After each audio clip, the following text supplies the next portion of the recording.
69세 박 할머니는 남편을 먼저 떠나보내고 혼자가 된 지 7년이 넘었다. 처음에는 혼자 사는 것이 편하다고 생각했다. 누구의 눈치를 볼 필요도 없었고 하고 싶은 대로 살 수 있었다. 늦게 일어나고 싶으면 늦잠을 잘 수 있었고 밥을 먹고 싶으면 먹고 아니면 말고 모든 것이 자유로웠다. 하지만 세월이 흐를수록 그 자유가 점점 무거운 외로움으로 변했다.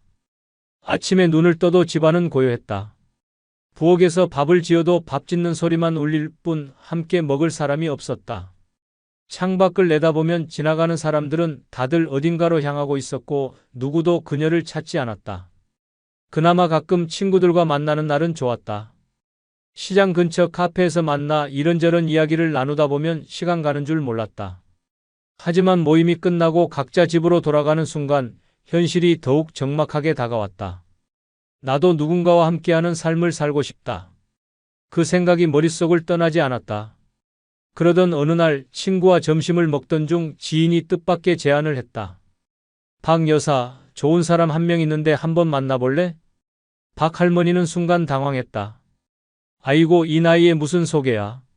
하지만 지인은 진지한 얼굴로 말했다. 그 사람도 혼자야. 몇 년 전에 아내를 떠나보내고 쓸쓸하게 지내고 있어. 사람 마음이라는 게 혼자서는 채워지지 않는 법이야. 그냥 밥 한 끼 먹는다고 생각하고 한번 만나봐. 박 할머니는 선뜻 대답하지 못했다. 정말 괜찮을까? 한편으로는 설렘이 있었지만 또 한편으로는 두려움도 컸다. 남편을 떠나보낸 후로 다른 사람과 다시 인연을 맺을 생각을 해본 적이 없었기 때문이다. 며칠 후 고민 끝에 결국 지인의 소개로 김 씨를 만나기로 했다. 약속 장소는 동네에서 조금 떨어진 작은 한정식 집이었다. 식당에 들어서자 창가 자리에 앉아있던 김 씨가 그녀를 보고 반갑게 일어섰다. 안녕하세요. 제가 먼저 와 있었습니다. 박 할머니는 어색한 미소를 지으며 자리에 앉았다. 처음 뵙겠습니다. 날씨가 참 좋네요. 그러게요. 근데 혼자면 좋은 날씨도 즐길 사람이 없죠. 김 씨의 말에 박 할머니는 순간 멈칫했다. 이 사람도 나처럼 외로운 시간을 보내고 있었구나. 대화는 예상보다 자연스럽게 흘러갔다. 김 씨는 박 할머니가 말할 때마다 고개를 끄덕이며 귀 기울였고 자신의 이야기도 솔직하게 들려주었다. 아내가 떠난 지 5년이 넘었어요. 처음엔 혼자가 오히려 편하다고 생각했죠. 그런데 시간이 지나니까 사람이 참 허전하더라고요. 그 마음 저도 알아요. 처음엔 혼자 사는 게 자유로웠는데 어느 순간부터 집이 너무 조용하게 느껴지더라고요. 김 씨는 씁쓸한 미소를 지으며 말했다. 집에 가면 텔레비전 소리만 울리고 밥을 먹어도 맛을 모르겠고 누구랑 이야기를 나누고 싶어도 마땅한 사람이 없고요. 가족들은 다 자기들 살기 바쁘니까. 그 말이 이상하게 가슴 깊이 파고들었다. 이 사람도 나처럼 외로움을 견디고 있었구나. 김 씨는 자상했다. 함께 장을 보러 가고 공원에서 산책을 하고 차를 마시며 이런저런 이야기를 나누는 것만으로도 박 할머니는 오랜만에 살아있는 기분이 들었다. 이렇게 같이 있으니까 젊은 시절로 돌아간 것 같아요. 김 씨도 미소를 지으며 손을 내밀었다. 이제 혼자 살 필요 없어요. 우리 남은 인생 서로 기대면서 살면 어떨까요? 그 순간 박 할머니는 흔들렸다. 이 사람과 함께라면 남은 인생이 외롭지 않겠지. 그리고 결국 그녀는 결심했다. 그래요, 우리 함께 삽시다. 그렇게 두 사람은 재혼을 했다. 박 할머니는 행복했다. 이제는 혼자가 아니었다. 따뜻한 밥을 함께 먹을 사람이 있었고 아침에 눈을 뜨면 반갑게 인사해 줄 사람이 있었다. 결혼 후 박 할머니는 오랜만에 따뜻한 일상을 되찾았다. 혼자 먹던 밥상이 이제는 두 사람의 온기로 가득했고 아침마다 나누는 짧은 대화도 그녀의 하루를 기분 좋게 만들었다. 김 씨는 다정한 사람이었다. 작은 일에도 고맙다고 말했고 손을 꼭 잡아주며 이 나이에 이렇게 함께할 사람이 있다는 게 얼마나 큰 복인지 모른다고 했다. 두 사람은 마치 젊은 연인처럼 지냈다. 날이 좋으면 근처 공원으로 나가 함께 걸었다. 걸을 때마다 김 씨는 자연스럽게 박 할머니의 손을 잡았다. 처음엔 어색했지만 손을 꼭 맞잡고 걷는 그 감촉이 따뜻하고 편안하게 느껴졌다. 이렇게 손을 잡고 걸으니 마음이 편안하네요. 우리 나이쯤 되면 누가 손잡아줄 사람도 없잖아요. 이렇게 함께 있는 것만으로도 고맙지 않아요? 박 할머니는 가만히 고개를 끄덕였다. 누군가의 체온을 느낀다는 것이 이렇게 큰 안정감을 주는지 몰랐다. 시장에서 장을 볼 때도 두 사람은 즐거웠다. 서로 먹고 싶은 음식을 골라 장바구니에 담고 계산할 때는 서로 먼저 내겠다고 실랑이를 벌이기도 했다. 이거 내가 낼게요. 아니, 지난번에도 내가 냈잖아요. 이번엔 내가 내요. 그러면서도 웃으며 서로 양보하는 모습이 자연스러웠다. 김 씨는 가끔 몰래 그녀가 좋아하는 찹쌀 도넛을 사서 주머니에 넣어두었다가 박 할머니에게 건넸다. 이거 당신 좋아하는 거잖아. 당신이 맛있게 먹는 거 보면 나도 기분 좋아요. 박 할머니는 도넛을 받아들고 미소 지었다. 이런 사소한 배려가 오랜만에 느껴보는 설렘처럼 다가왔다. 저녁이면 둘은 나란히 앉아 TV를 보며 이야기를 나눴다. 드라마 속 주인공들이 싸우거나 감동적인 장면이 나오면 함께 웃고 때로는 눈시울이 붉어지기도 했다. 저 남자는 왜 저렇게 답답할까요? 그러게 내가 다 속이 터지네. 그러다 문득 김 씨가 다정하게 그녀의 어깨를 감싸며 말했다. 당신이랑 이렇게 나란히 앉아서 TV를 보니 참 좋아요. 그냥 마음이 편하네. 박 할머니는 조용히 김 씨의 손을 잡았다. 따뜻한 온기가 전해졌다. 나도 그래요.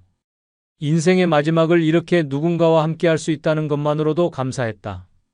혼자서 보내야 했던 긴 시간들이 이제는 더 이상 두렵지 않았다. 앞으로도 이렇게 서로를 의지하며 살 수 있겠지. 속았다는 배신감, 끝없는 병수발의 굴레.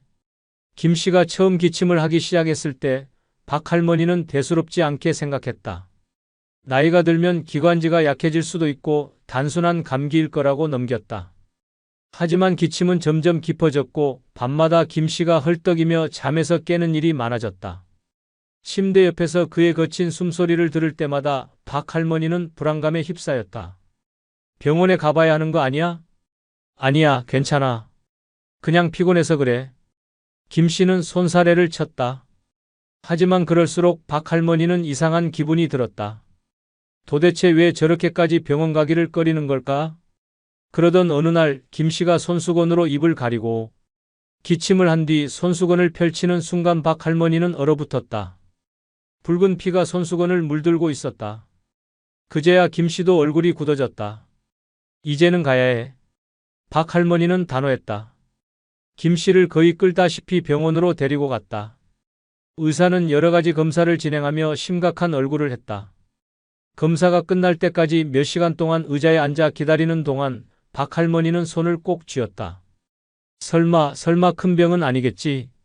하지만 한편으로는 이유 모를 불안감이 가슴 깊숙이 차올랐다. 그리고 그 불안은 현실이 되었다. 폐암입니다. 이미 진행 단계라 치료가 쉽지 않을 겁니다.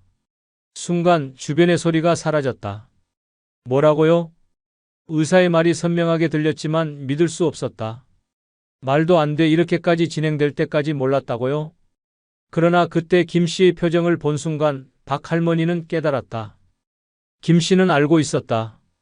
병원에 가기를 꺼렸던 이유, 기침이 심해져도 별 반응이 없던 태도, 모든 것이 이해되는 순간이었다. 혹시 이거 전부터 알고 있었어? 김 씨는 침묵했다. 대답해봐. 알고 있었어? 한참을 머뭇거리던 김 씨가 마침내 한숨을 내쉬며 입을 열었다. 사실은 예전에 검진을 받았어. 그때 이미 이상이 있다는 얘기를 들었는데 그냥 모른 척 했지. 박 할머니는 숨이 멎을 것 같았다. 뭐? 병이 있다고 하면 아무도 나랑 살려고 하지 않을 것 같았거든. 그 순간 온몸이 얼어붙었다. 이 사람은 처음부터 알고 있었다. 자기 몸에 병이 있다는 걸, 이 결혼이 온전한 사랑이 아니라 누군가의 손을 빌려야 하는 상황이 될 거라는 걸. 그런데도 모른 척하며 나와 결혼한 거야? 가슴이 요동쳤다. 믿었던 사람이, 마지막까지 함께하자고 했던 남편이 평생을 함께하겠다며 손을 내밀었던 사람이 거짓말을 했다. 박 할머니는 침묵했다. 하지만 머릿속은 수십 가지 생각으로 가득 찼다. 이제 나는 어떻게 해야 하지? 도망칠 수도 없었다. 결혼한 지 얼마 되지도 않았는데 병에 걸렸다고 떠난다면 세상은 나를 냉정한 여자라고 할 것이다. 하지만 이 사람은 나를 속였다. 나를 병수바라는 사람으로 만들 계획이었나? 처음부터 이 상황을 예상한 거였나? 이제 그녀는 김 씨의 병수발을 해야 했다. 평생 사랑하고 믿었던 사람이라면 당연한 일이었겠지만 이 사람은 처음부터 나를 속였고 나는 이제 갇혀버렸다. 그렇게 김 씨를 돌보는 날들이 시작되었다. 처음엔 식사를 챙기고 약을 챙기고 상태를 지켜보는 정도였다. 하지만 병이 빠르게 진행되면서 김 씨는 점점 기운을 잃었고 걷는 것조차 힘들어졌다. 이제는 화장실을 가는 것조차 박 할머니의 도움이 필요했다. 미안해 이렇게까지 하게 만들고 싶진 않았는데 김 씨는 자주 미안하다고 했다. 하지만 그 말이 점점 듣기 싫어졌다. 처음부터 사실대로 말했으면 이런 일도 없었을 거 아니야. 그녀의 목소리는 차가웠다. 김 씨는 말없이 눈을 감았다. 처음엔 동정이었다. 하지만 지금은 원망뿐이다. 박 할머니는 지쳐갔다. 사랑해서 돌보는 것이 아니라 도망칠 수 없어서 붙잡혀 있는 기분이었다. 이렇게 살아야 하는 걸까? 이게 정말 부부의 삶인가? 그녀의 마음은 서서히 무너지고 있었다. 이 결혼은 사랑이 아니라 감옥이었다. 김 씨는 밤에도 자주 깼다. 기침이 심해져 밤마다 온 집안이 울렸다. 잠을 설치는 날이 많아졌고 몸이 지쳐갔다. 낮에는 병원에 함께 가고 약을 챙기고 김 씨를 부축하며 하루를 보냈다. 온종일 김 씨를 돌보다 보니 그녀 자신을 챙길 시간은 없었다. 어느 날 박 할머니는 거울을 보다가 깜짝 놀랐다. 머리는 헝클어졌고 얼굴은 수척해졌다. 피곤에 찌든 눈 밑에는 깊은 주름이 패여 있었다. 이게 내 모습이야? 김 씨를 돌보느라 정작 자신의 삶은 무너지고 있었다. 그녀는 문득 깨달았다. 이 사람은 나를 위한 사람이 아니었어. 자기 살려고 나를 이용한 거였어. 그 순간 박 할머니의 마음속에 작은 균열이 생겼다. 어느 날 박 할머니는 서랍을 정리하다가 김 씨의 오래된 병원 기록을 발견했다. 호기심에 펼쳐보는 순간 그녀의 손이 덜덜 떨렸다. 진단일 결혼 6개월 전, 폐암이기 정기치료 권장. 그 순간 모든 것이 연결되었다. 이 사람 알고 있었잖아. 처음부터 다 알고 있었어. 박 할머니는 숨을 몰아쉬며 기록지를 들고 김 씨에게 다가갔다. 당신 알고 있었어? 이거 결혼 전에 받은 진단이잖아. 김 씨는 아무 말도 하지 못했다. 박 할머니는 그의 침묵을 보며 확신했다. 결국 그녀는 울분을 터뜨렸다. 나는 뭐야? 당신 병수발 들라고 결혼한 거야? 그제야 김 씨는 작게 한숨을 내쉬며 입을 열었다. 미안해. 그때 말했으면 당신이 나랑 결혼했겠어? 그 말이 끝나는 순간 박 할머니의 속에서 무언가 확 끊어졌다. 이 사람은 처음부터 나를 사랑한 게 아니라 자기 살 길을 찾으려고 나를 이용한 거였어. 박 할머니는 밤새 잠을 이루지 못했다. 거실 소파에 앉아 멍하니 창밖을 바라보았다. 김 씨가 깊이 잠든 방 안에서는 간간히 기침 소리가 들려왔다. 그 소리를 들을 때마다 마음이 복잡해졌다. 어떻게 해야 하지? 이대로 계속 살아야 하나? 결혼 전 김 씨는 그녀에게 평생을 함께하자고 약속했다. 하지만 그 약속은 거짓이었다. 그는 이미 자신이 암에 걸렸다는 사실을 알고 있었고 그것을 숨긴 채 결혼을 했다. 이 결혼은 사랑이 아니라 속임수였다. 그녀는 지난 1년 동안 김 씨의 병수발을 들었다. 하루 종일 그의 몸을 챙기고 약을 챙기고 병원에 데려갔다. 김 씨가 힘들어할 때마다 함께 울었고 앞으로 나아질 거라 믿으며 위로했다. 하지만 이제는 다르게 보였다.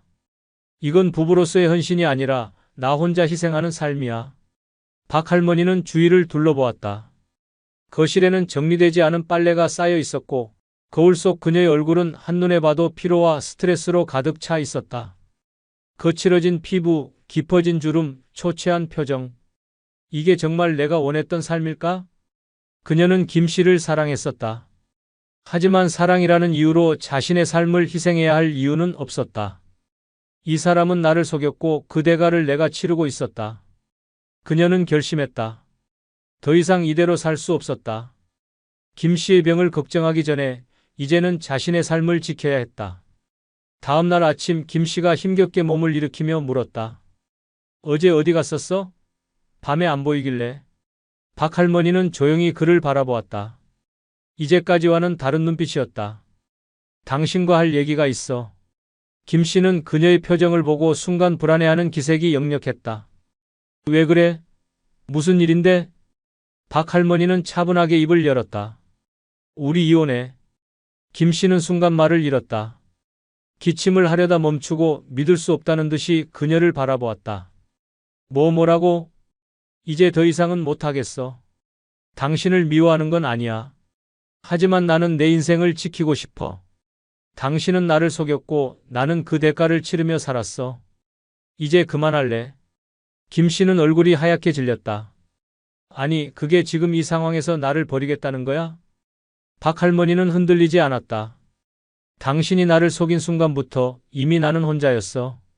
김 씨는 필사적으로 그녀를 붙잡으려 했다. 내가 잘못했어. 정말 미안해. 하지만 이제 와서 나를 떠나면 난 혼자 남아야 해. 그 말에 박 할머니는 깊은 한숨을 쉬었다. 나는 이미 혼자였어. 당신이 날 속였을 때부터. 이제 그녀는 후회하지 않았다. 사랑이라는 이름으로 희생하는 삶을 끝내고 자신의 삶을 되찾아야 했다. 김 씨는 침대에 걸터앉아 박 할머니를 바라보았다. 그의 얼굴에는 당혹감과 불안함이 가득했다. 지금 농담하는 거지? 이혼이라니 당신이 나를 이렇게 버리겠다고? 박 할머니는 흔들림 없이 김 씨를 바라보았다. 버리는 게 아니야. 난 이제 내 인생을 찾으려는 거야. 김 씨는 필사적으로 변명했다. 내가 처음부터 병을 숨긴 건 잘못했어. 하지만 난 당신을 사랑했어. 나 혼자 죽어가는 게 무서웠어. 당신이 곁에 있어 주길 바랐어. 그 말을 듣는 순간 박 할머니는 헛웃음을 터뜨렸다.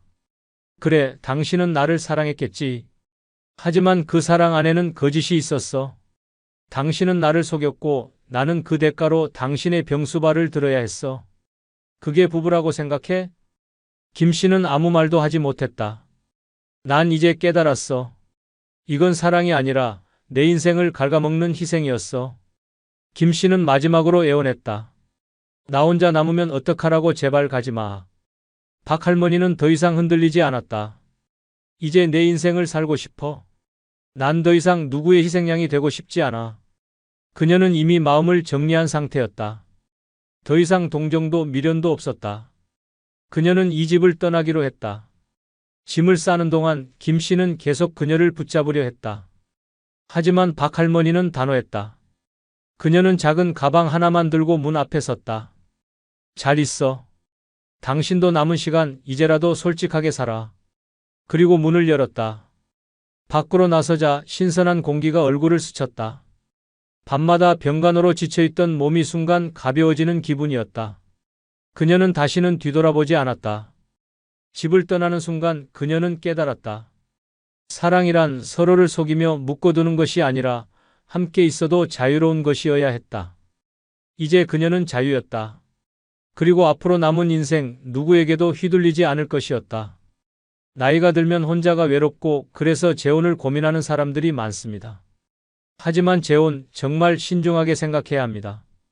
왜냐고요? 잘못된 재혼은 외로움보다 훨씬 더 끔찍한 지옥을 불러올 수 있기 때문입니다. 주위를 둘러보세요.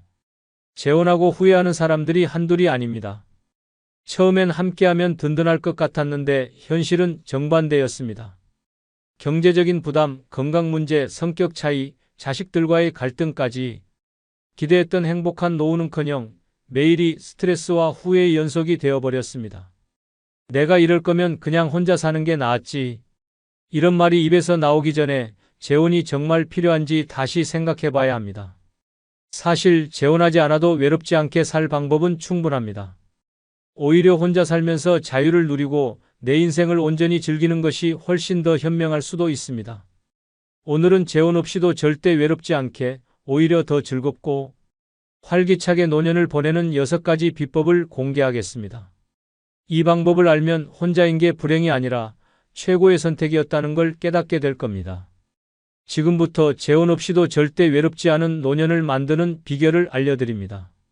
절대 놓치지 마세요. 구독, 좋아요 누르시면 시작하겠습니다. 첫 번째 비결은 친구 없는 노년은 감옥과 같습니다. 진짜 친구를 만들어야 합니다. 나이가 들수록 가족보다 더 중요한 것이 있습니다. 바로 친구입니다. 하지만 많은 사람들이 나이 들면 친구도 자연스럽게 멀어지는 거야. 라며 친구 관계를 소홀히 합니다. 그러다 보면 어느 순간 곁에 아무도 남아있지 않은 자신을 발견하게 됩니다. 자식들은 바쁩니다. 배우자는 언젠가 떠납니다. 결국 마지막까지 내 곁에 남아있는 건 친구뿐입니다. 하지만 친구가 없으면 노후는 끔찍한 고독 속에서 흘러가게 됩니다. 아침에 눈을 떠도 연락할 사람이 없고 어디를 가도 함께할 사람이 없습니다. TV 속 사람들과 대화하는 것이 하루의 유일한 대화가 되어버립니다. 이게 정말 행복한 노후일까요? 첫째, 친구는 많다고 좋은 것이 아닙니다. 진짜 친구가 있어야 합니다. 겉으로만 친한 사람들은 많을 수 있지만 막상 내가 힘들 때 곁에 있어줄 사람은 몇 명이나 될까요? 평생 알고 지낸 친구라 해도 만나기만 하면 기운을 빼앗고 불평만 늘어놓는 사람이라면 오히려 독이 됩니다. 친구는 숫자가 아니라 질이 중요합니다. 둘째, 친구는 노력하지 않으면 사라집니다. 우린 오래된 친구니까 언제든 만나면 똑같지. 이렇게 생각하는 순간 친구 관계는 점점 멀어집니다. 연락을 하지 않으면 관계는 끊어지고 관심을 주지 않으면 우정은 사라집니다. 젊었을 때는 바빠서 연락을 못했다고 핑계를 댈 수 있지만 노년에는 그렇지 않습니다. 친구 관계는 유지하려는 노력이 있어야 합니다. 먼저 연락하고 먼저 만나자고 해야 합니다. 괜히 귀찮게 하는 거 아닐까? 라는 생각은 버려야 합니다. 시간이 지나면 지나칠수록 관계를 되돌리기 어려워집니다. 셋째, 새로운 친구를 만들어야 합니다. 많은 사람들이 이 나이에 무슨 새로운 친구야? 라고 말합니다. 하지만 나이가 들수록 새로운 친구를 만들어야 합니다. 오래된 친구들이 하나둘 떠나면 남은 노년이 외로움 속에서 끝나버릴 수도 있습니다. 새로운 친구를 만드는 방법은 어렵지 않습니다. 취미 모임, 독서 모임, 여행 동호회, 운동 모임, 자원봉사 같은 곳에 가면 비슷한 관심사를 가진 사람들을 만날 수 있습니다. 넷째, 친구를 만들고 싶다면 먼저 좋은 친구가 되어야 합니다. 괜찮은 친구를 만나고 싶다 라고 생각하기 전에 나는 과연 좋은 친구인지 돌아봐야 합니다. 만나기만 하면 불평불만을 쏟아내고 남의 험담만 늘어놓고 자신의 자랑만 하는 사람과 오래 친해지고 싶은 사람은 없습니다. 친구를 대할 때는 함께 있는 시간이 즐겁고 의미 있게 느껴지도록 해야 합니다. 결국 노후의 행복은 친구가 있느냐 없느냐에 달려 있습니다. 친구가 있으면 함께 웃을 수 있고 외로움도 나눌 수 있으며 삶이 활력 넘치게 변합니다.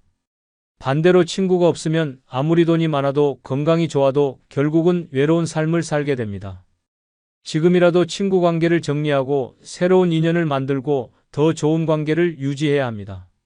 그렇지 않으면 노년은 텅 빈 시간 속에서 후회로 가득 차게 될 것입니다.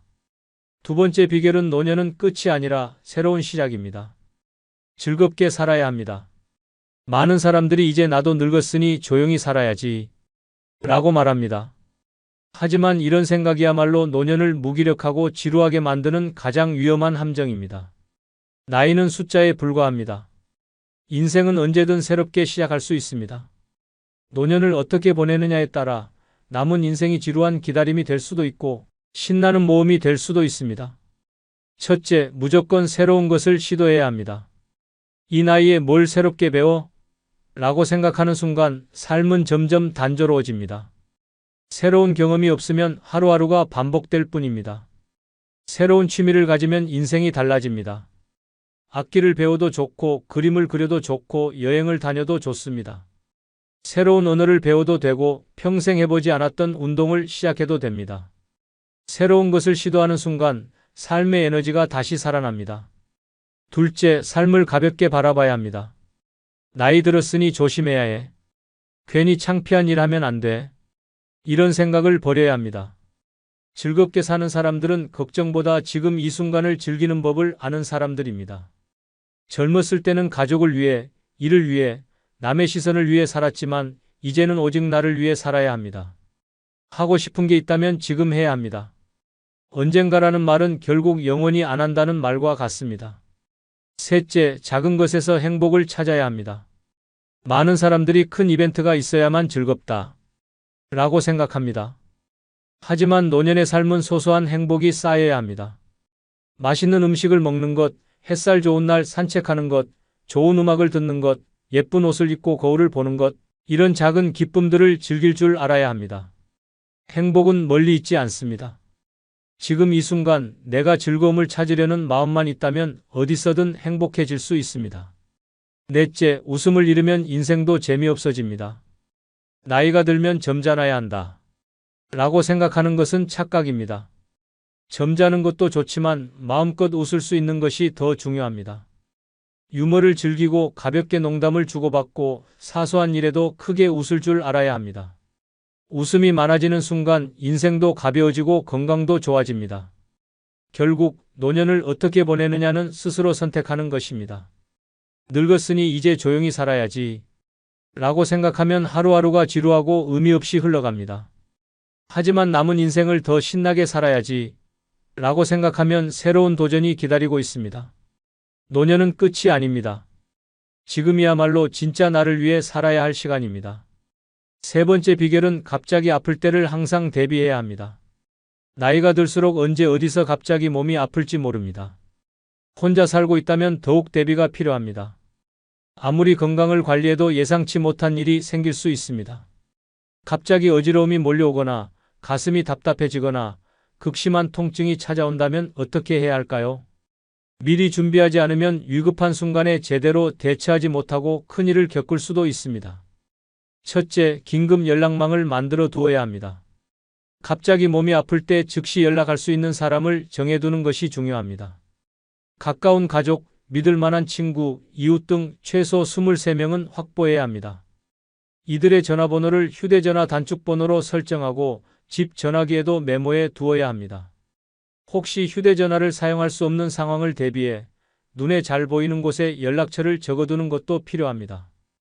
둘째, 119 신고 방법을 숙지해야 합니다. 갑자기 의식을 잃거나 극심한 통증이 느껴질 때는 시간을 지체하면 안 됩니다. 혼자 있을 때라도 즉시 119에 신고할 수 있도록 연습해야 합니다. 스마트폰에는 음성 명령 기능을 설정해두면 손을 쓰기 어려운 상황에서도 119 불러줘라고 말하는 것만으로도 신고가 가능합니다. 또한 미리 응급의료 정보를 휴대전화에 등록해두면 구조대가 왔을 때 빠르게 대처할 수 있습니다. 셋째, 응급키트와 비상약을 준비해야 합니다. 집에는 반드시 응급키트를 구비해 두어야 합니다. 진통제, 혈압약, 소화제, 해열제 등 기본적인 약품과 함께 필요한 경우 즉시 복용할 수 있는 개인약을 준비해야 합니다. 또한 평소 복용하는 약과 병력을 기록한 노트를 만들어 한눈에 볼 수 있는 곳에 두는 것이 좋습니다. 넷째, 비상벨이나 스마트 기기를 활용해야 합니다. 혼자 사는 사람들을 위한 응급호출 시스템이 있습니다. 스마트워치, 응급호출 버튼, 자동신고 기능이 있는 기기를 미리 준비해 두면 위급할 때 큰 도움이 됩니다. 특히 낙상사고를 방지하기 위해 욕실과 침실 근처에 응급벨을 설치하는 것도 좋은 방법입니다. 다섯째, 이웃과 소통하는 습관을 가져야 합니다.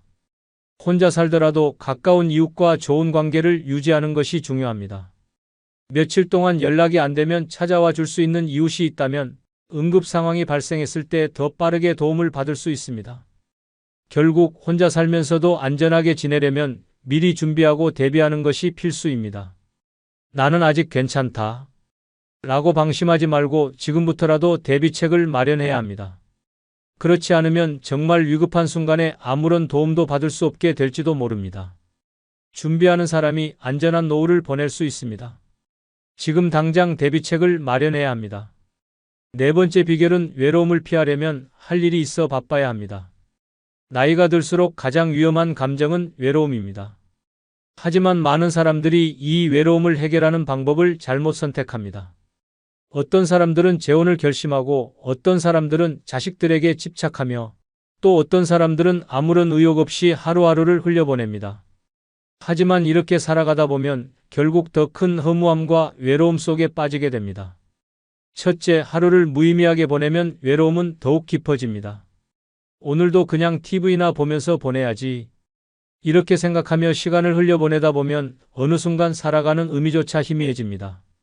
아침에 일어나도 할 일이 없고 하루가 끝나도 보람이 없습니다. 결국 삶이 지루해지고 우울감이 찾아오며 몸도 점점 쇠약해집니다. 사람은 바쁘게 움직이고 목표를 가져야만 활력을 유지할 수 있습니다.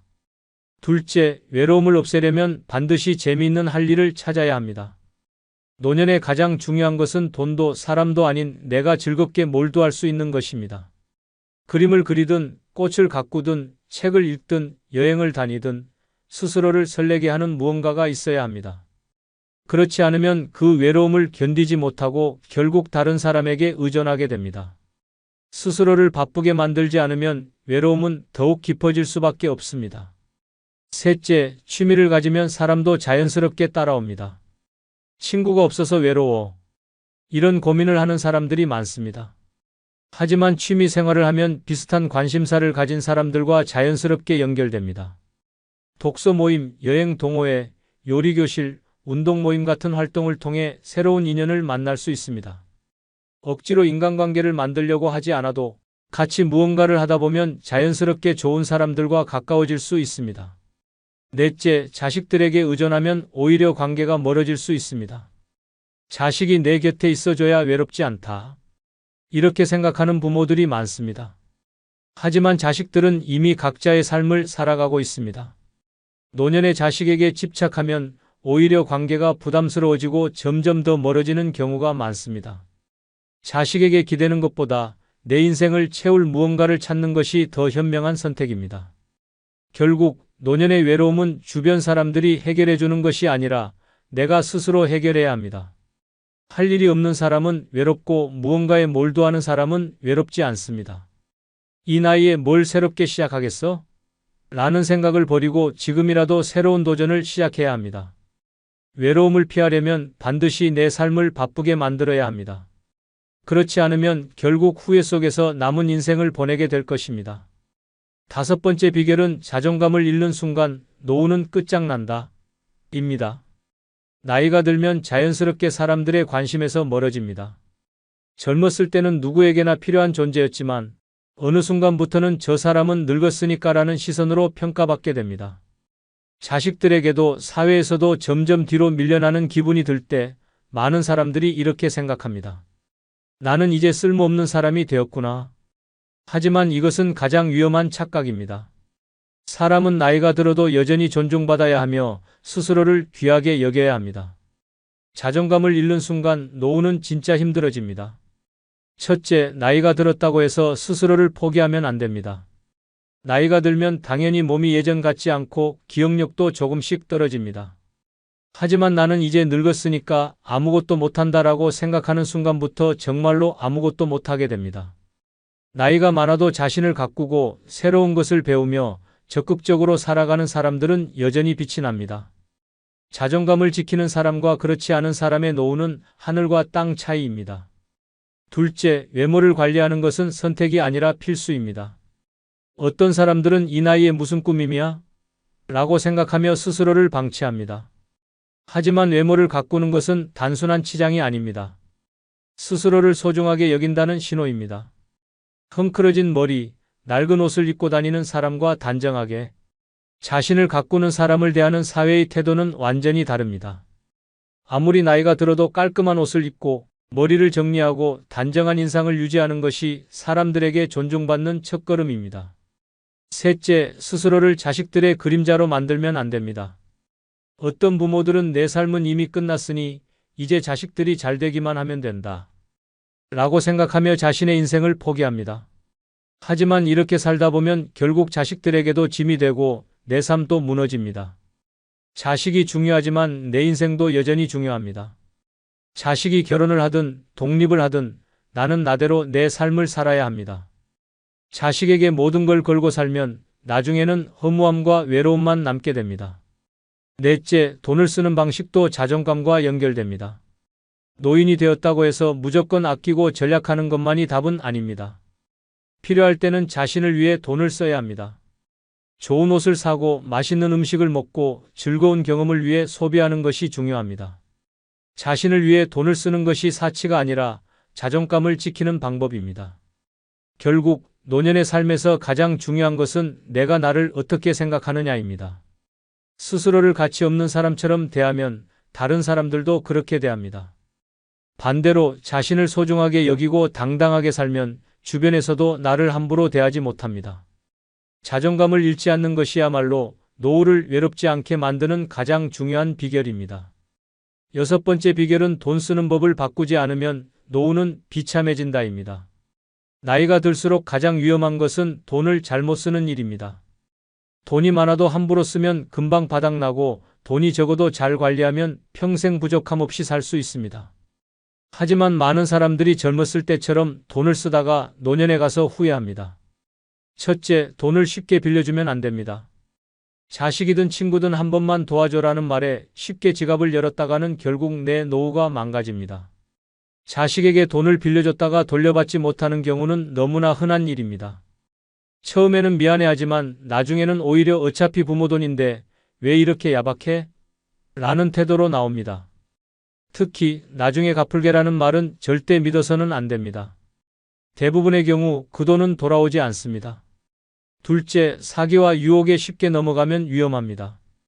노인이 되면 주변에서 이상한 제안들이 많아집니다. 이거 투자하면 큰 돈 벌 수 있습니다. 이건 정말 귀한 정보인데 어르신에게만 특별히 알려드리는 겁니다. 이런 말을 듣는 순간 정신을 차려야 합니다. 그들은 나를 위해 돈을 벌게 해주는 것이 아니라 내 돈을 가져가려고 하는 것입니다. 요양원 투자, 건강식품, 값비싼 보험 같은 것들은 대부분 노인을 노리는 함정입니다. 셋째, 필요 없는 곳에 돈을 낭비하면 나중에 후회합니다. 어떤 사람들은 외로움을 달래기 위해 불필요한 물건을 사들이고 남들에게 베풀면서 자신의 존재감을 유지하려 합니다. 하지만 노후에는 돈보다 중요한 것이 없습니다. 나중에 병원비와 생활비가 부족해져서 후회하는 일이 없도록 지금부터라도 돈을 철저히 관리해야 합니다. 넷째, 소비 습관을 바꿔야 합니다. 노후에는 쓸데없는 소비를 줄이고 내 삶의 질을 높이는 곳에 돈을 써야 합니다. 값비싼 옷이나 명품 가방을 사는 대신 좋은 음식, 건강관리, 여행, 취미 활동에 투자해야 합니다. 돈을 쓰더라도 후회 없는 곳에 써야 합니다. 결국 노후의 행복은 돈을 어떻게 관리하느냐에 달려 있습니다. 돈이 많다고 무조건 행복한 것은 아닙니다. 하지만 돈이 없으면 절대 행복할 수 없습니다. 돈이 바닥나면 자식들에게 의존해야 하고 그 순간부터 내 인생은 더 이상 내 것이 아닙니다. 내 돈을 지키는 것이 곧 내 노후를 지키는 길입니다. 지금부터라도 돈 쓰는 방식을 바꿔야 합니다. 그렇지 않으면 나중에 후회해도 돌이킬 수 없습니다. 많은 사람들이 혼자 살면 외롭습니다라고 생각하며 재혼을 고민합니다. 하지만 잘못된 재혼은 오히려 더 큰 후회와 고통을 가져올 수 있습니다. 돈 문제, 건강 문제, 가족 갈등까지 기대했던 행복한 노후가 지옥으로 변하는 경우도 많습니다. 그러나 위의 6가지를 실천하시면 혼자서도 당당하고 즐겁고 가치 있는 삶을 만들 수 있습니다. 이제 남은 인생을 온전히 나 자신을 위해 사십시오. 당신의 노후는 오직 당신의 선택에 달려 있습니다. 끝으로 오늘 영상이 조금이라도 도움이 되셨다면 멤버십 가입해 주시면 더욱 좋은 영상으로 보답하겠습니다. 늘 건강하시고 행복하시길 기원합니다. 늙으면 다 부질없습니다. 평생 끌어안고 살았던 것들이 결국 짐이 됩니다. 돈을 모으고 자식을 키우고 인간관계를 유지하느라 그렇게 애썼는데 나이 들고 나면 남는 건 허무함 뿐입니다. 몸은 무겁고 마음은 더 무겁습니다. 더 큰 문제는 이 무거운 짐을 버릴 생각조차 하지 않는다는 겁니다. 젊었을 때처럼 살아야 한다는 강박, 사람을 놓지 못하는 미련, 바뀌지 않는 소비 습관, 사라지지 않는 후회. 이 모든 것이 당신의 노년을 더 힘들고 외롭게 만들고 있습니다. 그런데 이걸 꼭 끌어안고 살아야 할까요? 지금이라도 과감히 버려야 합니다. 쓸데없는 감정과 관계, 후회와 집착을 내려놓는 순간 인생이 훨씬 가벼워집니다. 노년에 행복한 사람과 불행한 사람의 차이는 간단합니다. 버릴 줄 아느냐 아니면 끝까지 짊어지고 가느냐의 차이입니다. 지금부터 늙어서 후회 없이 살기 위해 반드시 버려야 할 5가지를 알려드리겠습니다. 끝까지 보지 않으면 당신도 여전히 쓸데없는 짐을 지고 무거운 인생을 살아가게 될지도 모릅니다. 지금 당장 내려놓으세요. 구독, 좋아요 누르시면 시작하겠습니다. 첫 번째, 자식에게 기대하려는 마음을 버려야 합니다. 늙으면 자식이 나를 돌봐줄 거라 믿는 사람들이 많습니다. 하지만 그 믿음 위험합니다. 자식은 부모를 사랑할지 몰라도 부모 인생을 책임져 주지는 않습니다. 내가 키웠으니 나를 챙겨야 한다. 그렇게 생각하는 순간 노년의 삶은 자식의 손에 좌우됩니다. 기대가 크면 실망도 큽니다. 부모를 모시는 시대는 이미 끝났습니다. 자식은 자기 삶을 사느라 바쁩니다.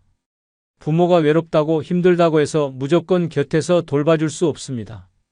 처음에는 신경 써 주다가도 시간이 지나면 점점 연락이 뜸해집니다.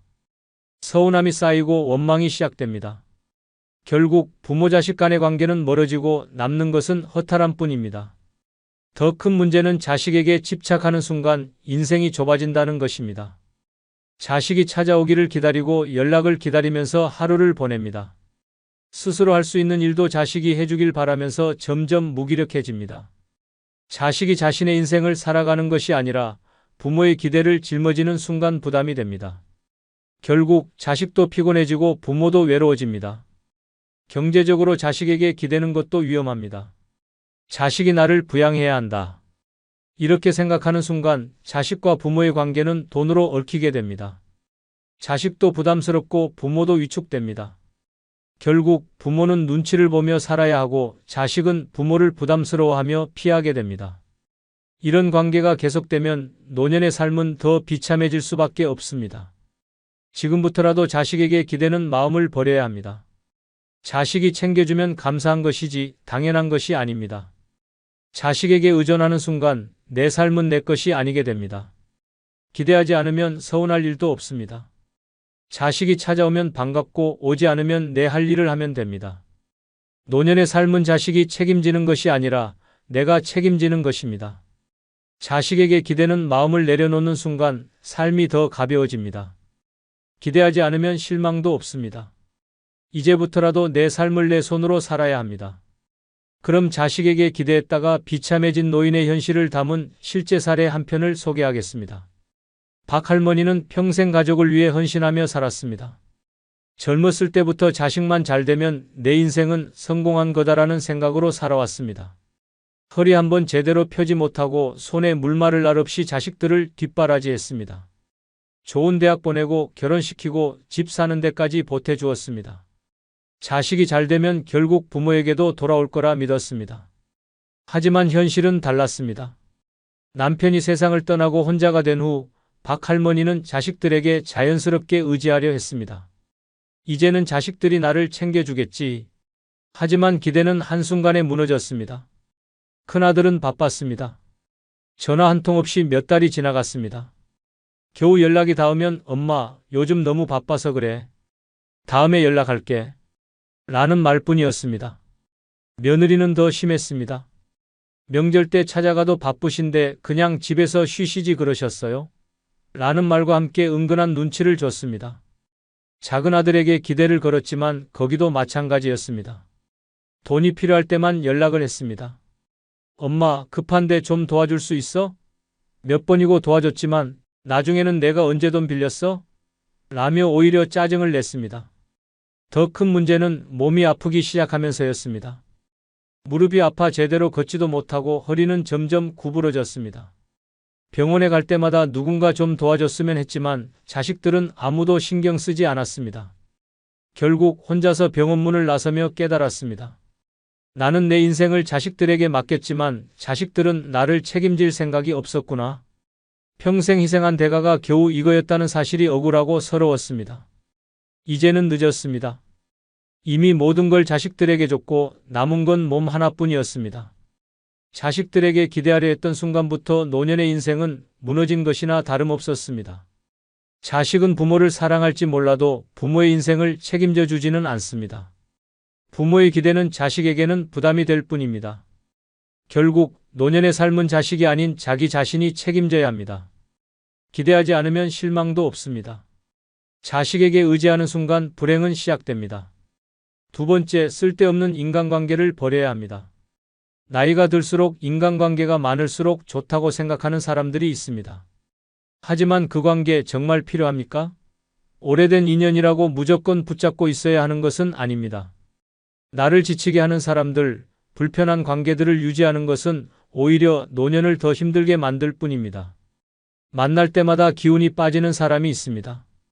불평불만만 늘어놓고 듣기 싫은 말만 하고 나를 깎아내리는 사람.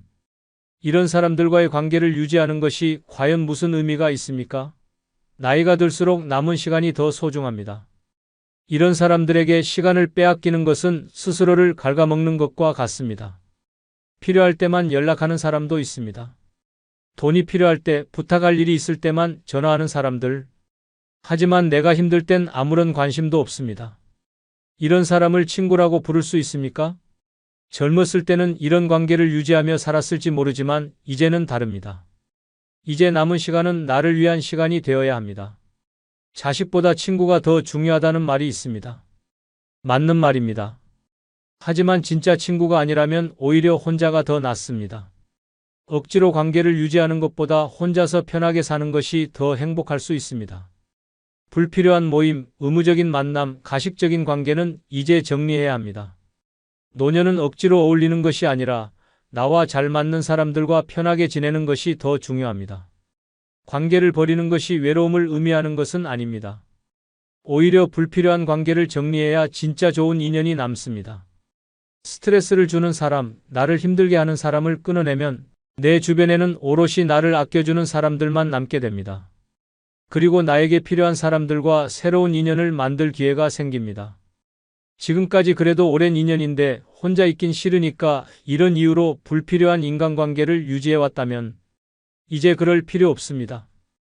이제부터라도 나를 위한 삶을 살아야 합니다. 쓸데없는 인간관계를 버리는 순간 내 인생이 가벼워집니다. 스트레스를 주는 사람들과 엮이지 않는 것만으로도 노년이 훨씬 편해집니다. 이제라도 내 곁에 진짜 필요한 사람들만 남기고 가짜 관계는 과감히 끊어야 합니다. 남은 인생 더 이상 불필요한 관계에 에너지를 낭비하지 마십시오. 그럼 잘못된 인간관계가 노년을 망치는 현실을 보여주는 실제 사례 한 편을 소개하겠습니다. 김할아버지는 사람 좋아하기로 유명했습니다. 젊었을 때부터 인간관계가 재산이다라는 말을 신념처럼 믿고 살았습니다. 친구들이 많았고 술자리도 즐겼습니다. 퇴직 후에도 관계를 놓지 않기 위해 모임에 꾸준히 나갔습니다. 사람들과 어울려야 외롭지 않지. 그렇게 믿었습니다. 하지만 시간이 지나면서 문제가 생기기 시작했습니다. 친구라는 사람들은 김할아버지를 이용하기 바빴습니다. 형님, 돈이 좀 급한데 이번만 좀 도와줘. 몇 번이고 돈을 빌려줬지만 돌아온 적은 한 번도 없었습니다. 오히려 나중에 줄게, 기다려봐 하면서 연락이 뜸해졌습니다. 하지만 김할아버지는 친구를 잃기 싫었습니다. 돈을 잃어도 인간관계를 지키고 싶었습니다. 노년이 되면서 더욱 외로워진 그는 더욱 사람들에게 매달렸습니다. 만나자고 먼저 연락하고 밥값도 자기가 내고 선물도 사다 주었습니다. 하지만 사람들은 점점 연락이 뜸해졌습니다. 돈을 쓸 때는 모였지만 김할아버지가 경제적으로 힘들어지자 아무도 그를 찾지 않았습니다. 그렇게 늙어가면서 남은 것은 아무 의미 없는 인간관계뿐이었습니다. 몸이 아파 병원에 갈 때 그 많던 친구들은 어디에도 없었습니다. 그저 필요할 때만 찾아오는 사람들, 그리고 어색한 안부 인사만 남은 관계들. 그제야 깨달았습니다. 이 사람들은 결국 내 진짜 친구가 아니었구나. 더 충격적인 것은 인간관계를 유지하기 위해 노력했던 시간과 돈이 결국 아무 의미가 없었다는 것이었습니다. 혼자가 될 것이었으면 애초에 그렇게 사람들에게 매달리지 말았어야 했습니다. 결국 김할아버지는 평생 쓸데없는 관계를 붙잡느라 정작 자신을 위한 삶을 살지 못했습니다. 나이가 들면 인간관계는 많을 필요가 없습니다. 진짜 남을 사람만 남기고 나를 힘들게 하는 관계는 과감히 끊어야 합니다. 억지로 관계를 유지하는 것이 아니라 필요 없는 사람을 정리하는 것이 오히려 더 행복한 노년을 보장합니다. 잘못된 인간관계가 남은 인생을 망칠 수도 있습니다. 이런 사람은 당장 손절하십시오. 쓸데없는 사람에게 시간과 돈을 쓰지 말고 나 자신을 위한 삶을 살아야 합니다. 세 번째, 젊은 시절의 생활 습관을 버려야 합니다. 나이가 들어도 젊을 때처럼 살아야 한다고 착각하는 사람들이 있습니다. 하지만 그 습관 지금도 괜찮을까요? 젊었을 때는 몸이 버텼지만 이제는 아니다. 40대, 50대 때 하던 생활 그대로 유지하다가 어느 순간 몸이 무너지는 걸 느끼게 됩니다. 그런데도 습관을 바꾸지 않으면 노년은 병원 침대에서 보내게 될 것입니다. 늦게 자고 아무거나 먹고 몸을 혹사시키는 습관은 이제 버려야 합니다. 젊었을 때는 밤을 새도 견딜 수 있었고 기름진 음식도 잘 소화됐습니다. 하지만 이제는 다릅니다. 잠을 제대로 못 자면 하루 종일 피곤하고 기름진 음식 한 끼에 속이 더부룩하고 몸이 무거워지는 것을 느끼게 됩니다. 예전에는 안 그랬다고요? 맞습니다. 예전과 지금은 다릅니다. 돈 쓰는 습관도 바뀌어야 합니다. 젊었을 때처럼 무작정 쓰다 보면 노년에 쓸 돈이 없습니다. 쇼핑 중독, 필요 없는 물건 사들이기, 과한 지출 습관을 바꾸지 않으면 결국 노년에 돈 걱정하며 살아야 합니다. 젊을 때는 돈을 벌 수 있었지만 이제는 다릅니다. 버는 돈 없이 쓰기만 하면 끝이 보이지 않겠습니까? 사회생활에서의 태도도 바뀌어야 합니다. 젊었을 때처럼 모든 걸 내 힘으로 해결하려고 하다 보면 결국 몸만 축납니다. 이제는 주변의 도움도 받아야 하고 무리한 책임감도 내려놓아야 합니다. 내가 아니면 안 된다는 생각을 버려야 합니다. 이제는 내가 아닌 다른 사람들에게 맡길 것도 맡기고 내 몸을 먼저 챙겨야 할 때입니다. 젊었을 때처럼 살아야 한다는 착각이 노년을 망칩니다. 몸이 예전 같지 않은데도 무리하고 소비 습관을 바꾸지 못하고 모든 걸 스스로 해결하려는 태도를 버리지 못하면 결국 후회하는 순간이 오게 됩니다. 이제는 내려놓을 때입니다. 무리한 생활 습관을 버리고 내 몸을 먼저 생각하며 지출을 조절하는 습관을 가져야 합니다. 젊었을 때처럼 살겠다는 집착을 버리는 순간 내 노후는 훨씬 더 편안하고 건강해질 것입니다. 남은 인생, 내 몸과 내 삶을 가볍게 만들어야 합니다. 그럼 젊은 시절의 생활 습관을 버리지 못해 비참해진 노인의 현실을 잘 말해주는 실제 사례 한 편을 소개해드리겠습니다. 박 할머니는 평생 부지런히 살아왔습니다. 젊었을 때부터 나는 아직 건강하니까 괜찮습니다. 라며 밤늦게까지 일했고 끼니도 대충 때우며 살아왔습니다. 그 습관은 나이가 들어서도 변하지 않았습니다. 아침을 거르고 밤늦게까지 TV를 보고 몸이 아파도 참는 것이 익숙했습니다. 하지만 어느 날부터 몸이 이상해지기 시작했습니다. 계단을 오를 때마다 숨이 차고 다리가 무거웠습니다. 손발이 저리고 두통이 심해졌지만 조금 쉬면 괜찮아지겠지 라고 넘겼습니다. 병원에 가는 것은 귀찮았고 약을 챙겨 먹는 것도 불편했습니다. 젊을 때처럼 참고 견디면 된다고 생각했습니다. 그러던 어느 날 박 할머니는 집에서 혼자 있다가 갑자기 쓰러졌습니다. 어지럼증이 심하게 몰려왔고 몸이 말을 듣지 않았습니다. 하지만 휴대전화가 멀리 떨어져 있어 도움을 요청할 수도 없었습니다. 혼자 사는 노인이 갑자기 쓰러지면 어떻게 되는지 아십니까? 아무도 모릅니다. 몇 시간 동안 바닥에 누워 있다가 겨우 정신을 차리고 병원에 갔습니다. 검사 결과는 충격적이었습니다. 고혈압과 당뇨가 심각한 상태였고 뇌졸중 초기 증상까지 보였습니다. 의사는 말했습니다. 이제부터라도 생활 습관을 바꾸지 않으면 다음에는 더 위험할 겁니다. 그제야 박 할머니는 깨달았습니다. 젊었을 때처럼 살아도 된다는 생각이 얼마나 위험한 착각이었는지를. 몸이 이미 신호를 보내고 있었지만 그것을 무시하고 살아온 대가가 이렇게 혹독하게 돌아올 줄은 몰랐습니다. 그 이후에도 박 할머니는 생활 습관을 바꾸려고 했지만 오랫동안 굳어진 습관은 쉽게 바뀌지 않았습니다. 아침을 챙겨 먹으려 해도 귀찮았고 규칙적으로 운동을 하려 해도 의지가 부족했습니다. 몸이 아프면 병원에 바로 가야 한다는 사실을 알고 있었지만 여전히 병원 가는 것을 미뤘습니다. 결국 병은 더 악화되었고 건강을 되찾기엔 너무 늦어버렸습니다. 젊었을 때 했던 생활 습관을 버리지 않으면 결국 노년에 몸이 무너집니다. 예전처럼 괜찮겠지 하는 생각이 가장 위험합니다. 이제는 내 몸을 아껴야 합니다. 아프기 전에 관리하고 병원은 미루지 말고 식습관과 생활 습관을 바꿔야 합니다. 네 번째, 과거의 후회와 미련을 버려야 합니다.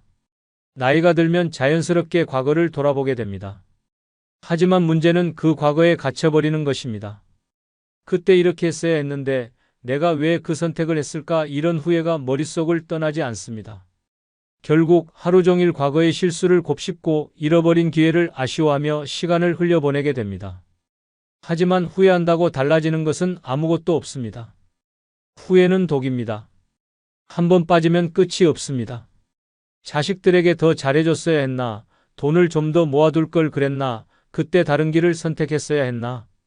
끝도 없이 후회하다 보면 결국 남은 인생도 제대로 살지 못하게 됩니다. 이미 지나간 일인데 왜 그것에 목을 매고 있습니까? 지금 중요한 것은 과거가 아니라 오늘입니다. 과거에 집착하는 사람들의 공통점이 있습니다. 지금을 즐기지 못하고 앞날을 기대하지 않는다는 것입니다.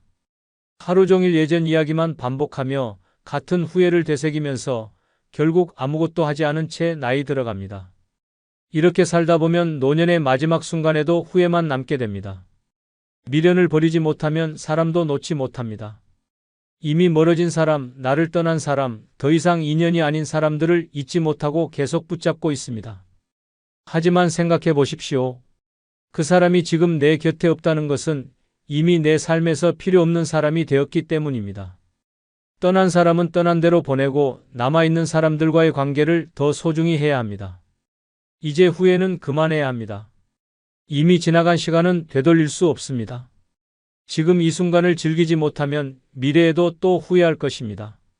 그럼 과거의 후회와 미련을 버리지 못해 불행해진 노인의 현실을 잘 보여주는 실제 사례를 소개하겠습니다. 이 할아버지는 평생 후회 속에서 살아왔습니다. 젊었을 때 사업을 하다가 실패했고 그 뒤로는 그때 이렇게 했더라면이라는 생각을 놓지 못했습니다. 그때 조금만 더 버텼다면 내 인생이 이렇게 되진 않았을 텐데 이렇게 과거를 되돌아보며 한숨 쉬는 것이 하루 일과가 되었습니다. 가족들도 처음에는 이해해 주었습니다. 누구나 후회는 있을 수 있기 때문입니다. 하지만 시간이 지나도 이 할아버지는 과거에서 벗어나지 못했습니다. 과거의 선택을 후회하며 현실을 살아가지 않았습니다. 매일 과거의 실패를 떠올리며 자책했고 사람들을 만나도 같은 이야기를 반복했습니다. 자식들은 점점 거리를 두기 시작했습니다. 처음에는 위로하고 조언도 해주었지만 매번 같은 후회를 듣다 보니 피곤해졌습니다. 아버지, 이제 좀 잊고 현재를 즐기세요. 하지만 이 할아버지는 들으려 하지 않았습니다. 너희가 내 입장이 돼봤어? 나는 그때 진짜 잘못된 선택을 했다고. 그렇게 화를 내며 자식들과의 관계도 점점 멀어졌습니다. 친구들도 떠났습니다. 만날 때마다 후회와 미련만 이야기했기 때문입니다. 처음에는 힘내라, 괜찮다라고 말해주었지만 결국은 피하게 되었습니다. 아무리 좋은 친구라도 과거에 갇힌 사람과 계속 어울리기는 어렵습니다. 결국 이 할아버지는 점점 혼자가 되었습니다. TV를 보면서도 밥을 먹으면서도 거울을 보면서도 과거 생각만 했습니다. 내 인생은 실패했어. 난 결국 아무것도 아니었어. 스스로를 불행 속에 가두면서도 벗어나려 하지 않았습니다. 어느 날 병원에 가게 되었습니다. 고혈압과 우울증이 심각한 상태였습니다. 의사는 말했습니다. 스트레스가 심하십니다. 과거를 놓아야 합니다. 남은 인생이 더 중요합니다. 하지만 이 할아버지는 이미 스스로를 망가뜨린 뒤였습니다. 5번째, 돈을 함부로 쓰는 습관을 버려야 합니다. 노년에 가장 무서운 것이 무엇인지 아십니까? 바로 돈이 없는 것입니다. 늙으면 자식도 친구도 건강도 중요하지만 돈이 없으면 모든 것이 무너집니다. 하지만 많은 사람들이 젊었을 때처럼 돈을 쓰다가 결국 노년에 가서 후회합니다. 젊을 때는 돈이 없으면 다시 벌면 됩니다. 하지만 나이가 들면 더 이상 돈을 벌 기회가 많지 않습니다. 그런데도 사람들은 소비 습관을 바꾸지 못합니다. 필요 없는 물건을 사고 과한 지출을 하고 지금 즐기자는 생각으로 돈을 흘려보냅니다. 하지만 노년에는 한번 잘못된 소비가 평생을 후회하게 만들 수도 있습니다. 가장 위험한 것은 자식에게 돈을 퍼주는 습관입니다. 내가 부모인데 자식이 힘들면 도와줘야지. 하지만 그렇게 도와주다 보면 결국 내 노후 자금이 사라집니다. 자식도 처음엔 고마워하지만 시간이 지나면 점점 부모의 돈을 당연하게 여깁니다. 결국 내가 필요할 때는 자식도 도와주지 못하는 상황이 옵니다. 노후 자금은 자식에게 주는 돈이 아닙니다. 내 삶을 지키기 위한 돈입니다. 또한 나이가 들면 각종 사기와 불필요한 투자 유혹이 많아집니다. 이거 투자하면 몇 배로 불어납니다. 이런 말에 속아 돈을 날리는 경우가 많습니다. 노년에는 이르면 다시 채울 수 없습니다. 절대 쉽게 돈을 빼앗기지 말아야 합니다. 무엇보다 과한 지출을 줄이고 꼭 필요한 곳에만 돈을 써야 합니다. 값비싼 옷, 필요 없는 가전제품, 한두 번 쓰고 버리는 사치품에 돈을 쓰는 대신 건강, 생활 안정, 여유로운 취미 생활에 돈을 써야 합니다. 노년에는 돈을 어디에 쓰느냐가 행복을 결정합니다. 지금부터라도 돈을 지켜야 합니다. 노년에 돈이 없으면 내 인생도 내 것이 아닙니다. 돈이 있어야 선택할 수 있고 돈이 있어야 건강을 지킬 수 있으며 돈이 있어야 인간관계도 유지할 수 있습니다. 돈을 함부로 쓰는 습관을 버리는 순간 노후가 안전해집니다. 돈을 지키는 것이 곧 나 자신을 지키는 것입니다. 지금부터라도 내 돈을 지키고 내 삶을 지켜야 합니다. 끝으로 오늘 영상이 조금이라도 도움이 되셨다면 멤버십 가입해 주시면 더욱 좋은 영상으로 보답하겠습니다. 늘 건강하시고 행복하시길 기원합니다. 감사합니다. 늙어서 혼자 사는 사람만이 누리는 행복, 정말 그럴까요? 사람들은 말하죠. 혼자 살면 외롭고 고독하고 쓸쓸하다고. 그런데 그 말이 완전 틀렸다는 사실 알고 계셨나요? 사실 늙어서 혼자 사는 사람들이 진짜로 누리는 행복은 상상을 초월합니다. 누구의 눈치도 안 보고 원하는 대로 살 수 있다는 것만큼 큰 자유가 있을까요? 매일 아침 아무런 부담 없이 일어나서 내가 하고 싶은 일만 할 수 있다는 건 그야말로 천국입니다. 친구, 자식, 이웃 누구와도 비교하지 않고 내 인생을 내가 컨트롤할 수 있다는 것이 얼마나 대단한지 아시나요? 돈, 시간, 공간, 관계까지 모두 내 마음대로입니다. 물론 때로는 외로움을 느낄 수도 있지만 그 외로움조차 스스로 선택한 자유입니다. 이제 더 이상 누군가와 함께 살아야 한다는 고정관념을 버리고 혼자서도 정말 행복할 수 있다는 사실을 인정해야 할 때입니다. 혼자 살면 오히려 자신만의 페이스로 살아가며 행복을 만끽할 수 있습니다. 이제는 누구와도 비교할 필요 없는 그 행복의 비밀을 공개하려고 합니다. 혼자 살면서 누릴 수 있는 5가지 행복, 지금 바로 알려드릴게요. 구독, 좋아요 누르시면 시작하겠습니다. 첫 번째 행복은 가고 싶은 장소만 갈 수 있고 만나고 싶은 사람만 만날 수 있는 자유입니다. 이 말이 어떤 의미인지 알고 계시나요? 예전에는 혼자 살면 외롭다는 생각에 갇혀 있었을지도 모릅니다. 하지만 지금 혼자 사는 사람만이 누릴 수 있는 자유가 있다는 걸 깨달은 사람들은 이미 달라졌습니다. 이제는 가고 싶은 곳에 가고 만나고 싶은 사람만 만나면서 전혀 신경 쓸 필요가 없는 삶을 살고 있습니다. 평생을 가족, 직장, 사회적 관계에 얽매여 살았던 사람들은 언제나 남의 눈치를 보며 살아왔습니다. 이 사람 만나야 하나? 저 사람은 왜 자꾸 연락하지? 이런 고민은 이제 없습니다. 내가 좋아하는 사람, 내게 진정한 의미가 있는 사람만 만나면 됩니다. 그 외에는 다 무시해도 되는 세상이 펼쳐진 거죠. 더 이상 이런저런 모임에 참석하고 다른 사람의 기대를 충족시키는데 시간을 낭비할 필요가 없습니다. 친척들의 잔소리, 친구들의 불필요한 약속 다 차단하고 나만의 삶을 살 수 있습니다. 이제는 더 이상 누군가와의 시간에 얽매이지 않아요. 가고 싶은 여행지, 본 적 없는 나라, 한적한 카페에서 차 한잔. 혼자여서 가능한 일들이 넘쳐납니다. 갑자기 떠나고 싶은 곳이 있다면 아무런 부담 없이 떠날 수 있습니다. 남들과 일정을 맞추거나 부모님께 보고하거나 자녀들에게 미리 말해둬야지라는 부담을 느낄 필요도 없습니다. 혼자 사는 사람은 진정한 자유를 만끽할 수 있습니다. 아무 계획도 없이 즉흥적으로 떠날 수 있는 것, 이보다 더 큰 자유가 있을까요?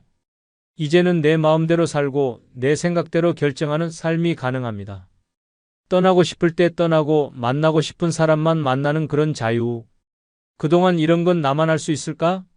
하고 걱정했던 그 모든 것들이 혼자 살면서 가능해집니다. 이제는 무엇이든 내가 원하면 된다는 진리, 그것만이 남았습니다. 그리고 이 자유는 나이가 들어서야 얻을 수 있는 가장 큰 선물입니다. 평생 타인의 기대에 맞추어 살던 당신, 이제는 가고 싶은 곳에만 가고 만나고 싶은 사람만 만나는 세상을 마음껏 즐길 시간입니다. 그동안의 억압에서 벗어나 진정으로 내가 원하는 삶을 살 수 있는 행복한 시간을 선물 받은 것이죠. 이 모든 게 가능하다면 혼자 살아도 결코 외롭지 않다는 사실을 알게 될 겁니다. 그럼 이와 관련된 실제 사례 한 편을 소개하겠습니다.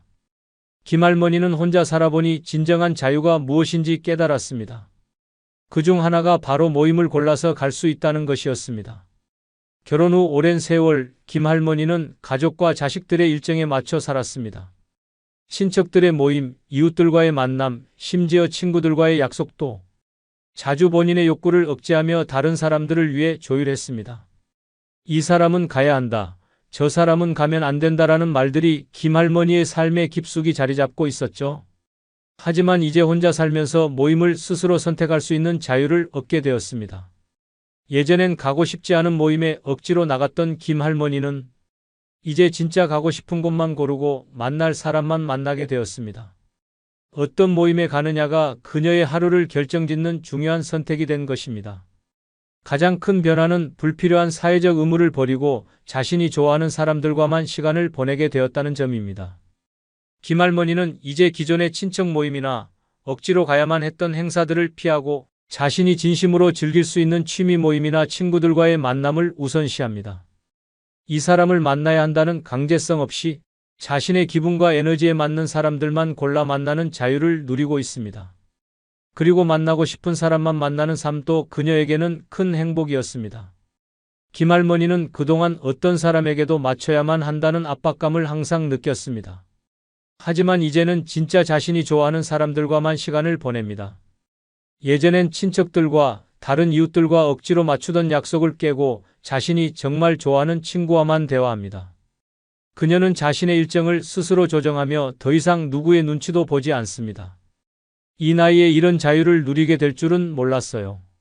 아무리 늙어도 이제는 내가 원하는 대로 살 수 있다는 사실이 정말 행복해요. 김할머니는 이렇게 말하며 웃습니다.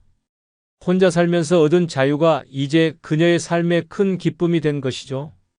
이 나이에 정말 행복한 게 무엇인지 알게 됐어요. 예전엔 다 사람들 눈치를 봤지만 이제는 내가 정말 가고 싶은 곳만 가고 내가 좋아하는 사람만 만나니 마음이 편해졌어요. 김할머니의 얼굴에 번지는 웃음은 진정한 자유가 무엇인지 잘 보여줍니다. 그녀는 이제 어디에 갈지 누구를 만날지 전적으로 자신이 선택할 수 있는 삶을 살아가고 있습니다. 혼자 살면서 얻게 된 가장 큰 행복 중 하나가 바로 이 자유로움이 된 것이죠. 두 번째 행복은 남들과 비교하지 않으며 살아가는 만족스러운 삶입니다. 여러분, 이 비교의 함정에 빠져본 적 있나요? 저 집은 이렇게 사는데 나는 왜 이렇게 살아? 그 사람은 자식들 다 잘 되는데 나는 뭐냐? 끊임없이 남들과 비교하며 살아가는 살. 그 스트레스는 아무리 부인해도 우리의 행복을 갉아먹습니다. 나이 들수록 그 비교의 무게는 더 크게 다가옵니다. 박할머니도 한때는 그랬습니다. 젊은 시절 모든 걸 남과 비교하며 살았던 박할머니는 늘 자신의 부족함을 느꼈습니다. 내 집은 왜 이렇게 좁을까? 이웃집 자식들은 다 성공했는데 내 자식들은 왜 이렇게 이런 생각들로 하루하루를 보내던 시절, 박할머니는 자기 자신을 의심하고 자존감을 잃어갔습니다. 하지만 혼자 살기 시작한 이후 박할머니의 삶은 완전히 달라졌습니다. 혼자 살면서 박할머니는 남들과 비교할 대상이 없다는 사실에 점점 더 편안함을 느꼈습니다. 아침에 일어나서 자신이 원하는 대로 하루를 시작하고 저녁엔 자기가 원하는 대로 일정을 마칩니다. 더 이상 남의 눈치를 볼 필요도 없고 누군가와 비교할 필요도 없습니다. 박할머니는 이제 자신이 가진 것에 감사하며 하루하루를 살아가고 있습니다. 자신의 작은 집도 누가 뭐라 하든 자신만의 공간을 소중히 여기며 행복을 느낍니다. 자식들이나 이웃들이 뭐라고 하든 신경 쓰지 않습니다. 이제 박할머니에게 중요한 건 자기 자신의 만족과 평화뿐입니다. 비교는 더 이상 필요 없습니다. 그냥 내가 원하는 대로, 내가 행복한 대로 사는 것이 최고라는 걸 깨달은 거죠. 박할머니는 이제 매일 아침 거울 속에서 자신에게 이렇게 말합니다. 나는 나대로 괜찮고 내가 사는 방식대로 행복하다. 과거에는 남의 삶을 부러워하고 끊임없이 비교하며 살아왔지만 이제는 그 어떤 기준에도 얽매이지 않으며 스스로의 삶을 당당하게 살아가고 있습니다. 이것이 바로 노년에 혼자 사는 진짜 행복입니다. 남들과 비교하지 않고 자기 자신을 온전히 받아들이며 사는 삶이야말로 가장 큰 만족을 주는 삶입니다. 그 누구도 아닌 자기 자신과의 경쟁에서 승리한 사람만이 누릴 수 있는 최고의 행복이죠. 그럼 이와 관련된 다른 사례 한 편을 소개하겠습니다. 김할머니는 남들과 비교하지 않으며 살아가는 만족스러운 삶을 진정으로 깨달은 사람입니다. 젊었을 때는 자식들의 성적, 친척들의 집안 일, 친구들의 사회적 지위까지 신경 썼습니다. 누가 더 잘 살고 누가 더 많은 것을 가졌는지 늘 비교하며 자신을 평가하곤 했습니다. 하지만 그게 얼마나 무의미한 일인지 깨닫고 나서는 인생이 훨씬 더 가벼워졌습니다. 어느 날 김할머니는 동네에서 예전에 친하게 지내던 이웃을 만났습니다. 그 사람은 여전히 바쁘게 살고 있었습니다. 집을 새로 장만했다고 자랑하고 자식들이 큰 회사에 다닌다고 떠들며 그래도 나도 이제는 어느 정도 여유가 생겼어요 라고 말했습니다. 김할머니는 그 말을 듣고도 전혀 흔들리지 않았습니다. 그저 웃으며 잘 살고 있네라고 했을 뿐 그 사람의 삶을 따라 하겠다고는 꿈에도 생각하지 않았습니다. 그날 집에 돌아와 앉아서 김할머니는 자신에게 묻기 시작했습니다. 나는 왜 남들과 비교하며 살아왔을까? 결국 그녀는 깨달았습니다. 그게 전혀 중요하지 않구나. 자식들의 성공도 남의 집안 형편도 결국 그 사람들의 문제일 뿐 자신의 행복은 자신만의 길에서 찾아야 한다는 사실을 알게 된 것입니다. 그 순간부터 김할머니는 더 이상 남들과 비교하지 않았습니다. 김할머니는 자신만의 기준으로 만족하며 살아가기로 결심했습니다. 예를 들어 예전엔 친구들이 다들 해외여행을 가면 자기도 가야 할 것 같다는 강박에 시달렸습니다. 하지만 지금은 난 내 몸에 맞는 곳에서 즐기면 되라며 자신만의 여행을 즐깁니다. 가까운 공원에서 산책을 하거나 동네 맛집에서 혼자 식사를 하며 자신의 속도대로 살아가는 게 더 이상 비교할 필요가 없는 즐거움이 되었습니다. 김할머니는 이제 매일을 비교하지 않고 살아갑니다. 그녀는 다른 사람들의 삶을 존중하면서도 자신의 삶에서 느낄 수 있는 소소한 행복을 더욱 소중히 여깁니다. 이제야 비로소 남들과 비교하지 않는 만족스러운 삶을 진정으로 누리고 있는 거죠. 세 번째 행복은 누구의 눈치도 보지 않고 내 마음대로 살 수 있다. 입니다. 이 말 간단해 보이지만 그 자유를 맛본 사람만이 알 수 있습니다. 그 자유는 그야말로 금 같은 가치입니다. 혼자 살면 정말 모든 것이 내 손 안에 있습니다. 오늘 먹고 싶은 거? 뭐든지, 하고 싶은 취미? 아무 시간에나 시작하면 됩니다. 왜? 아무도 뭐라 하지 않기 때문입니다. 누구에게나 하루는 24시간입니다. 하지만 누군가와 함께 살다 보면 그 시간도 타인에게 맞춰져야 합니다. 상대방이 뭐 하고 싶어 하면 그걸 맞춰줘야 하고 그에 따라 내 계획은 미뤄지기도 합니다. 그러나 혼자 살면 그런 것과는 전혀 무관합니다. 자신이 원하는 대로 원하는 만큼 자유롭게 시간을 쓸 수 있습니다. 좋아하는 드라마를 하루 종일 몰아서 보거나 자정이 넘어도 마음 가는 대로 산책을 떠날 수 있습니다. 아무도 왜 그렇게 늦게 들어가? 혹은 왜 이렇게 늦게 일어나? 라고 묻지 않습니다. 눈치를 보지 않아도 되기 때문에 그 누구보다 자기 자신을 위한 시간을 마음껏 쓸 수 있습니다. 그 자유는 그 어떤 금전적 보상보다 값집니다. 타인의 의견이나 기대를 전혀 신경 쓰지 않으니 더 이상 본인에게 불필요한 부담을 주지 않습니다. 내가 하고 싶은 일을 내가 원하는 방식으로 즐기는 그것이 바로 진정한 자유입니다. 어쩌면 인생에서 가장 소중한 이 자유를 위해 많은 사람들은 타협하며 살아왔을지도 모릅니다. 그러나 혼자 살면 그 누구도 방해할 수 없는 그저 내 시간, 내 공간, 내 삶을 누릴 수 있습니다. 결국 혼자 사는 삶은 자기 자신을 위한 삶을 의미합니다. 타인에게 맞추기보다 자신만을 위해 살아갈 수 있는 그 자유는 그 어떤 것과도 바꿀 수 없는 값진 보물이죠. 진정한 자유를 누리고 싶다면 남의 눈치를 보는 삶은 이제 그만 당신의 마음대로 살아보세요. 그럼 이와 관련된 실제 사례 한 편을 소개하겠습니다. 박 할머니는 혼자 살기 시작하면서 누구의 눈치도 보지 않고 내 마음대로 살 수 있다는 자유를 만끽하고 있습니다. 젊었을 때는 누구보다 남의 눈치를 많이 봤습니다. 자식들의 스케줄에 맞춰 살고 친척들 눈치에 심지어 동네 사람들의 시선에 따라 자신의 하루를 꾸려갔습니다. 오늘은 내가 하고 싶은 대로 할 수 있을까? 라는 생각은 거의 없었죠. 하지만 지금은 완전히 달라졌습니다. 이 나이에 무슨 눈치야? 이제 나는 내 마음대로 살 거야. 박 할머니는 이제 누구의 눈치도 보지 않습니다. 예전에는 집안을 꾸미고 먹을 것을 준비할 때도 항상 누군가를 위해 하는 마음이 강했습니다. 그러나 지금은 그저 자신이 좋아하는 대로 살아요. 집안은 박 할머니의 개인적인 성역, 누구에게 보여주기 위해 꾸미는 것이 아니라 자신의 마음에 드는 대로만 꾸밉니다. 벽에 걸려있는 그림, 소품 하나하나에 모두 박할머니의 취향이 반영되어 있습니다. 박할머니는 외출할 때도 이제는 온전히 자신만을 위해 생각합니다. 예전엔 누군가를 만나야 해서 혹은 다 같이 가야 하는 곳이 많았지만 이제는 혼자서 자신만의 여유로운 시간을 보내며 어떤 계획도 세웁니다. 한 번은 동네에서 열리는 작은 음악회에 가기로 결심했습니다. 예전엔 누가 뭐라 할까봐 안 갔는데 이제는 그냥 내 마음대로 가요. 박할머니는 전혀 거리낌 없이 그 자리를 즐겼습니다. 그녀에게는 남들의 시선 따위 아무런 의미가 없습니다. 가장 큰 변화는 자식들의 눈치를 보지 않게 되었다는 점입니다. 자식들이 자신을 돌봐야 한다고 떠드는 목소리, 엄마는 이제 나가면 안 되라는 잔소리들을 들을 필요가 없습니다. 나는 내 인생을 내 방식대로 살겠다며 아무리 자식들이 뭐라 해도 자신만의 길을 가기로 마음먹었습니다. 박할머니는 이제 매일을 자신만을 위해 살아갑니다. 누구를 위해가 아닌 나를 위해 시간을 쓰며 여유를 즐깁니다. 눈치 보지 않고 자기 자신에게 충실히 살아가는 이 삶이 얼마나 자유로운지 박할머니는 매일같이 느끼고 있습니다. 네 번째 행복은 혼자 평화롭고 조용한 분위기 속에서 살아간다입니다. 이게 무슨 말인지 이해가 되시나요?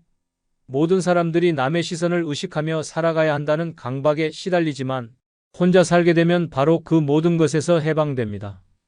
집에서 혼자라면 시끄러운 가족의 말소리나 아이들, 뛰어노는 소리에서 벗어나 온전히 나만의 공간을 누릴 수 있습니다. 이 평화로운 시간이 얼마나 값진지 아십니까? 아침에 눈을 떠도 아무도 내 일정을 방해하지 않습니다. 소리 없이 창문을 열고 커피 한 잔을 마시며 하루를 시작할 수 있습니다.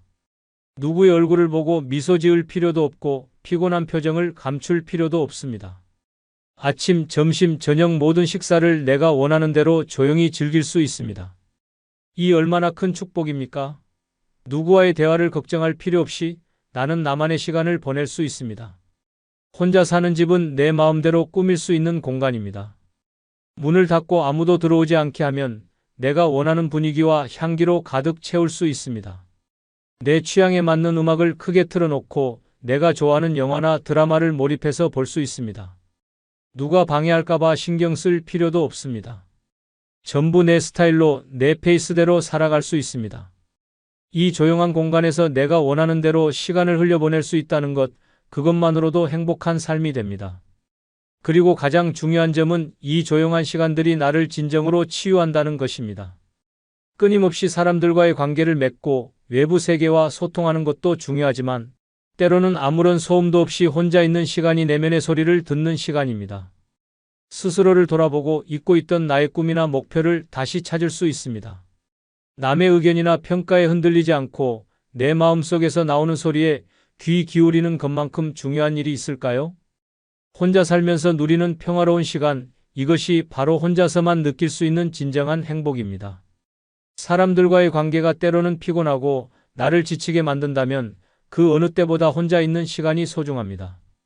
집에서 내가 원하는 대로 시간을 보내고 원하는 대로 생활하며 나만의 페이스대로 살아갈 수 있다는 사실이 얼마나 소중한지 그 가치를 깨닫게 될 것입니다. 바로 이런 평화롭고 조용한 생활 속에서 진정한 행복이 있습니다. 다섯 번째 행복은 인간관계에서 오는 스트레스가 전혀 없다. 입니다. 이게 무슨 말인지 모르겠다고요? 잠깐만 진짜 생각해 보세요. 세상에서 가장 피곤한 게 바로 사람 관계입니다. 누구는 왜 그렇게 말했냐고 시비 걸고, 또 누구는 왜 나만 챙겨주지 않냐고 불만을 토로하고, 누구는 또 자기 기분에 따라 당신에게 피해를 준다고 짜증을 낸다. 그렇죠? 이 모든 스트레스가 혼자 사는 순간 사라지는 거예요. 박할머니도 한때는 가족과 친척, 이웃들에게서 끊임없이 스트레스를 받았다고 합니다. 명절 때마다 왜 집에 안 가냐는 잔소리, 동네 마트에서 만나면 나오는 끝없는 비교와 불필요한 칭찬들, 그 모든 것들이 박할머니를 짜증나게 했죠. 하지만 지금은 모든 것이 달라졌습니다. 박할머니는 이제 혼자서 살면서 완전한 자유를 느끼고 있습니다. 아무도 눈치를 주지 않고 자신이 가고 싶은 곳에만 가면 그만입니다. 만나고 싶지 않은 사람들과의 만남도 사라졌습니다. 더 이상 인간관계에서 오는 피로와 스트레스는 존재하지 않죠. 가끔 친구들과 커피를 마시거나 마음 맞는 사람들과 식사를 하는 정도. 그 외에는 단 한 명도 더 이상 신경 쓸 필요가 없다는 거죠. 이젠 내가 내 인생의 주인입니다. 라고 말하는 박 할머니의 얼굴에는 평화롭고 여유로운 미소가 가득했습니다. 다른 사람들과 비교하지 않아도 되고, 다른 사람의 기분에 맞출 필요도 없고, 자기 자신만의 삶을 살 수 있는 이 자유가 얼마나 값지고 행복한지 느끼고 있었기 때문입니다. 이제 박 할머니는 자기만의 공간에서 자기만의 속도로 살고 있습니다. 이게 바로 혼자 사는 사람만이 누릴 수 있는 진짜 행복입니다. 스트레스는 모두 버리고 자신만의 평화와 행복을 손에 쥔 거죠. 여러분, 혼자라는 것은 오히려 더 자유롭고 자신에게 집중할 수 있는 기회를 얻게 되는 것입니다. 여기서 중요한 건 외로움이 아닌 자유라는 점입니다. 노년을 살아가는 가장 큰 비밀은 바로 자신만의 삶을 사랑하고 나만의 방식으로 살아가는 것입니다. 결국 혼자여서 더 행복한 사람들은 바로 자유를 선택한 사람들인 거죠. 이제 당신도 혼자라서 더욱 빛나는 인생을 살아보세요. 끝으로 구독, 좋아요, 멤버십 가입 부탁드립니다. 감사합니다. 여러분, 형제, 자매는 세상에서 가장 가까운 가족이지만 동시에 가장 큰 상처를 주고받을 수 있는 존재이기도 합니다. 어릴 때는 부모님의 울타리 안에서 싸우고 화해하며 자랐지만 나이가 들면서 각자의 삶을 살다 보면 생각의 차이도 커지고 감정의 골도 깊어집니다. 그런데도 가족이니까 괜찮겠지, 형제끼리는 다 이해해줘야 하는 거 아니야? 라는 착각을 하다가 결국 씻을 수 없는 상처를 남기게 됩니다. 특히 노년에는 형제, 자매가 남은 유일한 혈육이 되기도 합니다. 하지만 단 한마디의 말이 관계를 완전히 끊어버리는 경우가 많습니다. 내가 부모님한테 더 잘했다. 나는 너랑 달라서 혼자 해결했어. 내가 우리 가족의 문제였어 같은 말들은 듣는 순간 평생 남는 원한이 됩니다. 말하는 사람은 쉽게 던진 한마디일지 몰라도 듣는 사람은 그 말로 인해 가족을 잃게 되는 것입니다. 노년에는 과거를 들춰내며 상처를 주기보다는 서로를 인정하고 이해하는 것이 더 중요합니다. 나이가 들수록 형제는 점점 줄어들고 결국 남는 건 후회뿐입니다. 형제, 자매와 평생 원수가 되고 싶지 않다면 선 넘는 말은 가슴에 묻고 살아가는 것이 현명한 선택입니다. 오늘은 노년의 형제, 자매에게 절대 하면 안 되는 7가지 말에 대해 이야기해 보겠습니다. 끝까지 들으시면 남은 인생에서 가족과의 관계를 지키는 데 큰 도움이 될 겁니다. 구독, 좋아요 누르시면 시작하겠습니다. 첫 번째는 자식들 잘 살고 있어? 라는 말입니다. 형제, 자매 사이에서 가장 조심해야 할 질문 중 하나가 바로 내 자식들 요즘 잘 지내? 입니다. 단순한 안부처럼 보일 수도 있지만 이 말 한마디가 형제 간 감정을 망치는 독이 될 수도 있습니다. 한 남매가 있었습니다. 오빠는 공무원으로 은퇴 후 연금을 받으며 안정적인 노후를 보내고 있었고 여동생은 작은 가게를 운영하며 어렵게 생활하고 있었습니다. 어느 날 오빠가 가족 모임에서 동생에게 물었습니다. 요즘 애들은 어때? 잘 살고 있지? 그 동생은 애써 웃으며 대답했습니다. 응, 그냥 뭐 그렇지. 하지만 오빠는 거기서 멈추지 않았습니다. 우리 애들은 다 안정적으로 자리 잡았어. 큰애는 대기업 다니고 작은애는 공무원 시험 붙었지. 자식이 잘 돼야 부모도 편한데 말이야. 너도 마음 좀 편해지겠네? 그 말을 듣는 순간 동생의 얼굴이 굳어졌습니다. 사실 그녀의 아들은 취업을 준비하며 몇 년째 고생 중이었습니다. 경제적으로도 부담이 컸고 그로 인해 동생은 매일 밤 고민하며 지냈습니다. 그런데 오빠는 무심코 자식 자랑을 섞어가며 너는 어떤데? 라고 물었습니다. 동생은 억지로 웃었지만 속으로는 내 속이 어떤지 알지도 못하면서 쉽게 말하네. 라고 생각했습니다. 이런 질문이 왜 위험할까요? 자식 문제는 부모에게 있어 가장 예민한 부분입니다. 형제 사이에도 경제적, 환경적 차이가 생길 수밖에 없는데 한쪽이 너무 잘 살고 있고 다른 한쪽이 힘들다면 단순한 안부 인사도 상대방에게 상처가 될 수 있습니다. 특히 우리 애들은 잘 나간다 같은 말을 덧붙이면 그 순간부터 자식 이야기 자체가 비교가 되어버립니다. 형제, 자매 사이에서는 자식 이야기를 최대한 조심스럽게 다뤄야 합니다. 괜히 자식들 잘 지내? 라는 말을 던졌다가 상대방이 상처받고 관계가 서먹해질 수 있습니다. 자식 이야기는 자랑도 비교도 평가도 하지 않는 것이 가장 좋은 방법입니다. 두 번째는 유산은 어떻게 나눌 거야? 라는 부모 재산에 관한 말입니다. 노년의 형제, 자매 사이에서 가장 위험한 말 중 하나가 바로 부모님 유산 어떻게 할 거야? 라는 말입니다. 이 말이 나오는 순간 지금까지 쌓아온 형제에는 돈 앞에서 무너질 가능성이 높습니다. 한 형제가 있었습니다. 부모님이 연로하셔서 언제 돌아가실지 모르는 상황이었습니다. 그러던 어느 날 큰형이 가족 모임에서 슬쩍 이야기를 꺼냈습니다. 부모님이 돌아가시면 유산은 어떻게 나누지? 미리 정리해 두는 게 좋지 않겠어? 처음엔 그냥 현실적인 이야기처럼 들렸습니다. 하지만 둘째가 단호하게 말했습니다. 그런 얘긴 좀 너무 빠르지 않아? 문제는 그 후였습니다. 유산 이야기가 한번 나오고 나니 가족 모임이 있을 때마다 미묘한 신경전이 벌어졌습니다. 큰형은 부모님을 자주 찾아뵙고 부모님 앞에서 일부러 살갑게 행동하기 시작했습니다. 동생들은 그런 모습을 보며 속으로 생각했습니다. 형이 지금 부모님한테 잘 보이려는 건가? 그리고 부모님이 돌아가셨을 때 결국 형제들은 법적으로 유산을 나눴지만 감정의 골은 깊어졌습니다. 나는 부모님한테 더 잘했는데 왜 똑같이 나눠? 라는 생각이 들었고 작은 형은 결국 이렇게 말하고 관계를 끊어버렸습니다. 우리 이제 유산도 다 나눴으니까 볼일 없겠네. 유산 이야기는 꺼내는 순간 서로를 경쟁자로 만들 수 있습니다. 특히 부모님이 아직 살아계실 때 이런 얘기를 하면 쟤는 돈만 보고 있구나라는 인상을 줄 수 있습니다. 돈 문제가 얽히는 순간 형제에는 쉽게 깨질 수밖에 없습니다. 노년이 되면 형제, 자매와의 관계는 돈이 아니라 추억과 정으로 유지되는 것입니다. 돈이 개입되는 순간 가족 관계는 계약 관계처럼 변질됩니다. 유산 문제는 부모님이 알아서 정리하시도록 두고 형제끼리는 돈이 아닌 마음을 나누는 것이 더 중요합니다. 유산을 두고 싸우느라 형제의 연을 끊는 것만큼 어리석은 일이 또 있을까요? 그럼 유산은 어떻게 나눌 거야? 한마디의 가족회의가 전쟁터로 변한 실제 사례 한 편을 소개하겠습니다.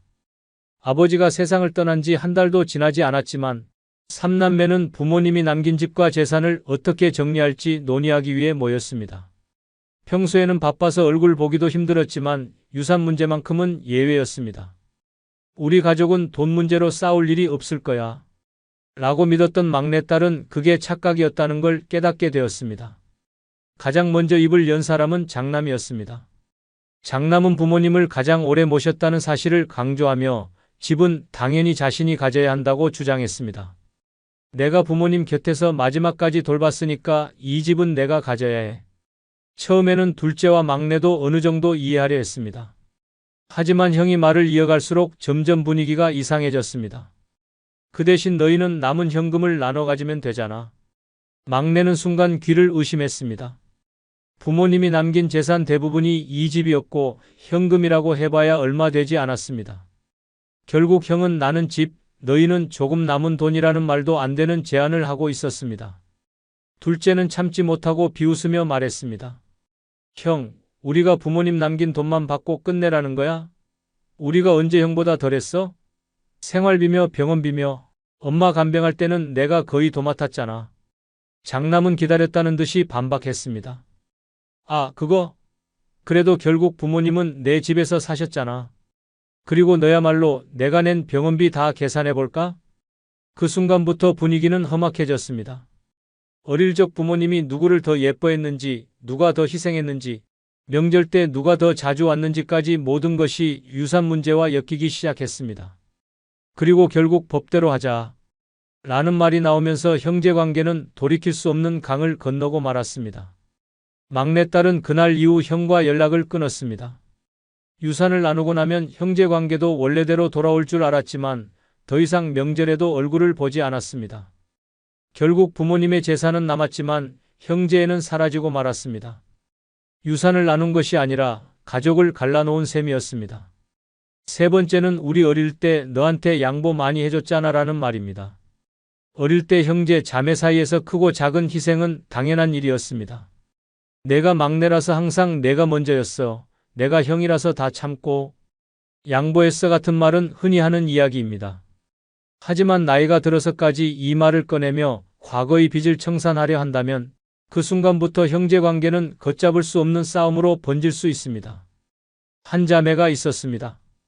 언니는 늘 자신이 동생을 챙기며 살아왔다고 생각했습니다. 어린 시절 동생이 원하는 장난감을 사주기 위해 자기 용돈을 양보했고 동생이 사고를 쳤을 때 대신 부모님께 혼나주기도 했습니다. 그리고 시간이 흘러 이제 둘 다 60대가 되었습니다. 어느 날 언니는 아무렇지도 않게 말했습니다. 내가 어릴 때 너한테 양보한 거 생각하면 너 나한테 진짜 잘해야 해. 순간 동생의 얼굴이 굳어졌습니다. 그리고 언니는 결정적인 한마디를 덧붙였습니다. 그때부터 내 덕에 나는 손해만 봤다니까. 동생은 순간 분노가 치밀어 올랐습니다. 손해?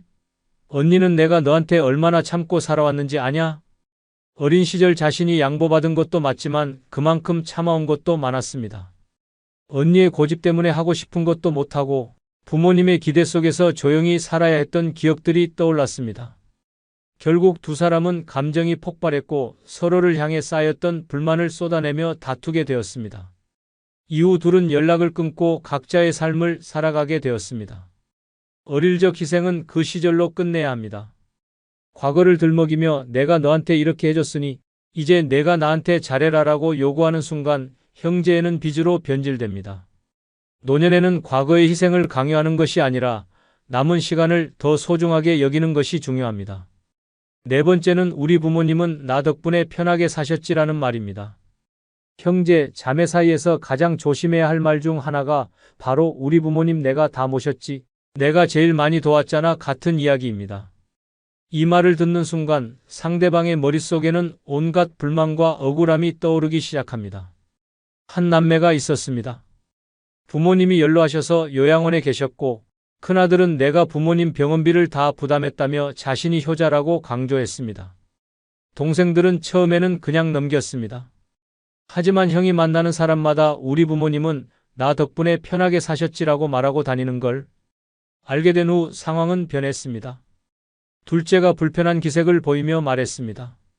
형, 부모님 병원비 형이 냈다고? 내가 생활비 보탠 건 싹 무시하네? 막내도 한마디 덧붙였습니다. 우리 엄마 아프실 때 누가 매일 가서 병간호했는데 병원비만 돈입니까? 결국 형제들은 크게 다투었고 그럼 앞으로 부모님 요양원비 형이 전부 내세요라는 말과 함께 완전히 남처럼 지내게 되었습니다. 이런 말이 왜 위험할까요? 형제, 자매 사이에는 보이지 않는 기여도가 존재합니다. 나는 돈을 냈지만 너는 시간을 냈고 다른 형제는 정성을 쏟았습니다. 그러나 누군가가 자신의 기여도를 과장하면 상대방은 반드시 억울함을 느낍니다. 특히 내가 부모님을 모셨다, 내가 가장 많은 걸 했다라는 말은 듣는 순간 상대를 불쾌하게 만듭니다. 노년의 형제, 자매 사이의 관계를 지키고 싶다면 절대 내가 더 많이 희생했다는 말을 입 밖에 내지 말아야 합니다. 부모님께 했던 모든 노력과 희생은 조용히 마음속에 간직하는 것이 가장 현명한 방법입니다. 다섯 번째는 형제끼리 돈 문제로 이러는 거 아니다라는 말입니다. 가족이지만 형제, 자매 사이에서 가장 예민한 문제는 바로 돈입니다. 특히 부모님이 남긴 재산을 두고 갈등이 생기면 평생 우애 좋았던 형제도 한순간에 남이 될 수 있습니다. 그런데 이때 누군가가 형제끼리 돈 문제로 이러는 거 아니다라고 말하면 상황은 더 악화됩니다. 한 형제가 있었습니다. 부모님이 돌아가시고 형제들이 모여 유산을 정리하게 되었습니다. 장남이 이렇게 말했습니다. 형제끼리 돈 몇 푼 때문에 얼굴 붉히는 거 아니다. 문제는 그 돈 몇 푼이 무려 몇억 원이었다는 사실입니다. 둘째가 발끈했습니다. 형, 우리한테는 몇 푼이라도 형한테는 아니잖아. 그런데 왜 형 혼자 더 가져가? 장남은 당황하며 말했습니다. 내가 부모님 모시고 살았잖아. 난 당연히 더 받을 자격이 있지. 막내는 어이없다는 듯이 웃으며 대꾸했습니다. 그럼 처음부터 그 얘기를 하지. 왜 돈 문제가 아니라고 해? 결국 형제들은 감정이 폭발했고 유산을 두고 소송까지 가게 되었습니다. 법정에서 만난 형제들은 더 이상 가족이 아니었습니다. 형제끼리 돈 문제로 싸우지 말자는 말은 겉으로 보기엔 듣기 좋은 말입니다. 하지만 이 말은 마치 돈을 신경 쓰는 사람이 속 좁은 사람이라는 느낌을 주기 때문에 오히려 상대방을 더 화나게 만듭니다. 유산이든 빌린 돈이든 형제 사이에서 돈은 절대 가볍게 넘길 수 없는 문제입니다. 노년의 형제 관계를 망치고 싶지 않다면 돈 문제를 형제로 포장하지 말아야 합니다. 오히려 솔직하게 우리 확실하게 정리하자. 서로 오해 없도록 정확하게 나누자라고 말하는 것이 훨씬 현명한 태도입니다. 형제관계에서 돈 문제는 감정적으로 접근할 것이 아니라 최대한 객관적으로 정리하는 것이 불필요한 갈등을 막는 길입니다. 여섯 번째는 내가 예전에 이랬잖아라는 과거의 이야기입니다. 형제, 자매 사이에서 절대 하지 말아야 할 말 중 하나가 너 옛날에 그랬었잖아 같은 과거 이야기입니다. 특히 어린 시절의 실수나 창피한 일을 끄집어내면 상대방의 기분은 순식간에 바닥을 칩니다. 한 남매가 있었습니다. 오빠와 여동생은 나이가 들면서 각자 가정을 꾸렸고 이제는 가끔씩 명절이나 가족 행사에서 얼굴을 보는 정도였습니다. 그런데 어느 날 가족 모임에서 오빠가 술을 한잔하더니 이렇게 말했습니다. 야, 너 어릴 때 기억나? 동네 운동회에서 내가 달리기 하다가 넘어져서 울면서 꼴찌로 들어왔잖아. 그때 사람들이 얼마나 웃었는데 내가 집에 가서 방문 걸어 잠그고 며칠 동안 안 나왔지. 여동생은 순간 표정이 굳어졌습니다. 가족들까지 따라 웃으며 맞아. 그때 내 얼굴 새빨개져서 엉엉 울었지. 라며 덧붙이자 여동생은 애써 미소를 지었지만 속으로는 끓어오르는 기분을 억누르고 있었습니다. 어릴 때라서 다들 웃고 넘겼던 일이지만 본인에게는 절대 다시 듣고 싶지 않은 기억이었습니다. 그런데 나이가 들어서까지 그 일을 또 들춰야 할 이유가 있을까요? 형제, 자매 사이는 오래된 인연이지만 그렇다고 해서 상대방이 과거 이야기를 듣고 싶어 하는 것은 아닙니다. 누구나 실수했던 시절이 있고 창피했던 기억이 있습니다. 그런데 그걸 가족이라고 해서 아무렇지 않게 꺼내는 것은 상대방을 배려하지 않는 행동입니다. 특히 과거의 부끄러운 실수나 실패를 반복해서 언급하면 형제관계는 점점 멀어질 수밖에 없습니다. 형제, 자매 사이에서 과거 이야기를 할 때는 신중해야 합니다. 상대방이 좋아하는 추억이라면 몰라도 굳이 듣고 싶지 않은 이야기를 꺼내는 것은 관계를 어색하게 만들 뿐입니다. 상대방이 과거를 떠올리며 이제 그만 좀 얘기해라는 표정을 짓는다면 그 순간이 바로 입을 다물어야 할 타이밍입니다. 일곱 번째는 내가 이 집안 장남 아니야? 라는 말입니다. 가족 중에서도 장남이나 장녀는 책임감이 크다는 말을 자주 듣습니다. 하지만 나이가 들어서까지 내가 장남이니까 내 말이 맞아, 내가 큰형이니까 내가 내 의견을 따라야 해 같은 말을 한다면 그 순간부터 형제관계는 망가질 가능성이 높습니다. 한 형제가 있었습니다. 부모님이 돌아가시고 이제 남은 건 형제들 뿐이었습니다. 그런데 큰형은 만날 때마다 자신의 권위를 강조했습니다. 야, 내가 장남인데 내 말이 맞지 않겠냐? 처음엔 농담처럼 들렸지만 시간이 갈수록 이 말은 형제들 사이에 불만을 쌓이게 했습니다. 결정적인 사건은 부모님이 남긴 집을 정리하는 과정에서 벌어졌습니다. 큰형은 이렇게 말했습니다. 내가 장남이니까 이 집은 당연히 내가 가져야지. 동생들은 순간 어이가 없었습니다. 아니, 형이 장남이면 부모님 유산도 형 거야? 큰형은 당당했습니다. 그래도 부모님 모시고 산 건 나잖아. 장남이니까 내 말이 맞아. 너희도 어차피 각자 살 집 있잖아. 그 말을 듣는 순간 동생들의 분노는 폭발했습니다. 형, 장남이면 부모님 재산 다 가져가는 법이라도 있어? 우리한테는 형 동생이지만 법원 가면 다 똑같은 상속자인데? 결국 형제들은 서로 얼굴도 보기 싫어졌고 유산 문제로 법적 소송까지 가게 되었습니다. 어린 시절에는 의지했던 큰형이었지만 이제는 남보다 더한 원수가 되어버린 것입니다. 가족관계에서 서열을 내세우는 순간 형제관계는 균열이 가기 시작합니다. 내가 장남이니까, 내가 큰형이니까 같은 말이 통하던 시대는 이미 지났습니다. 노년에는 위아래를 따질 것이 아니라 서로의 인생을 존중하는 것이 더 중요합니다. 나이가 많다고 해서 무조건 옳은 것이 아니며 형제 사이에서는 권위보다 배려가 더 큰 힘을 가집니다. 끝으로 멤버십 가입으로 후원해 주시면 다음 영상 제작에 큰 힘이 됩니다. 부탁드리겠습니다. 한 달 커피 한 잔 값입니다. 새해 대박 나시길 기원합니다. 여러분, 한번 솔직히 생각해 봅시다. 나이 들어보니 뭐가 남던가요? 돈? 사람들? 자식들? 웃기지 마세요. 다 부질없습니다. 젊었을 땐 사람 붙들고 돈 끌어모으고 세상 다 가질 것처럼 살았지만 결국 내 손에 남은 건 뭐예요? 아무것도 없잖아요. 특히 노년에는 외로움이 무섭다며 사람들에게 휘둘리다가 내 시간과 돈, 에너지를 몽땅 빼앗기고 결국 남는 건 스트레스와 후회뿐입니다. 괜히 복잡한 인간관계에 발 담그면 피곤하고 쓸데없는 일에 휘말리면 내 인생만 더 고단해집니다. 이제는 정신 차릴 때입니다. 혼자 사는 게 최고입니다. 오늘은 그래서 늙으면 다 부질없다.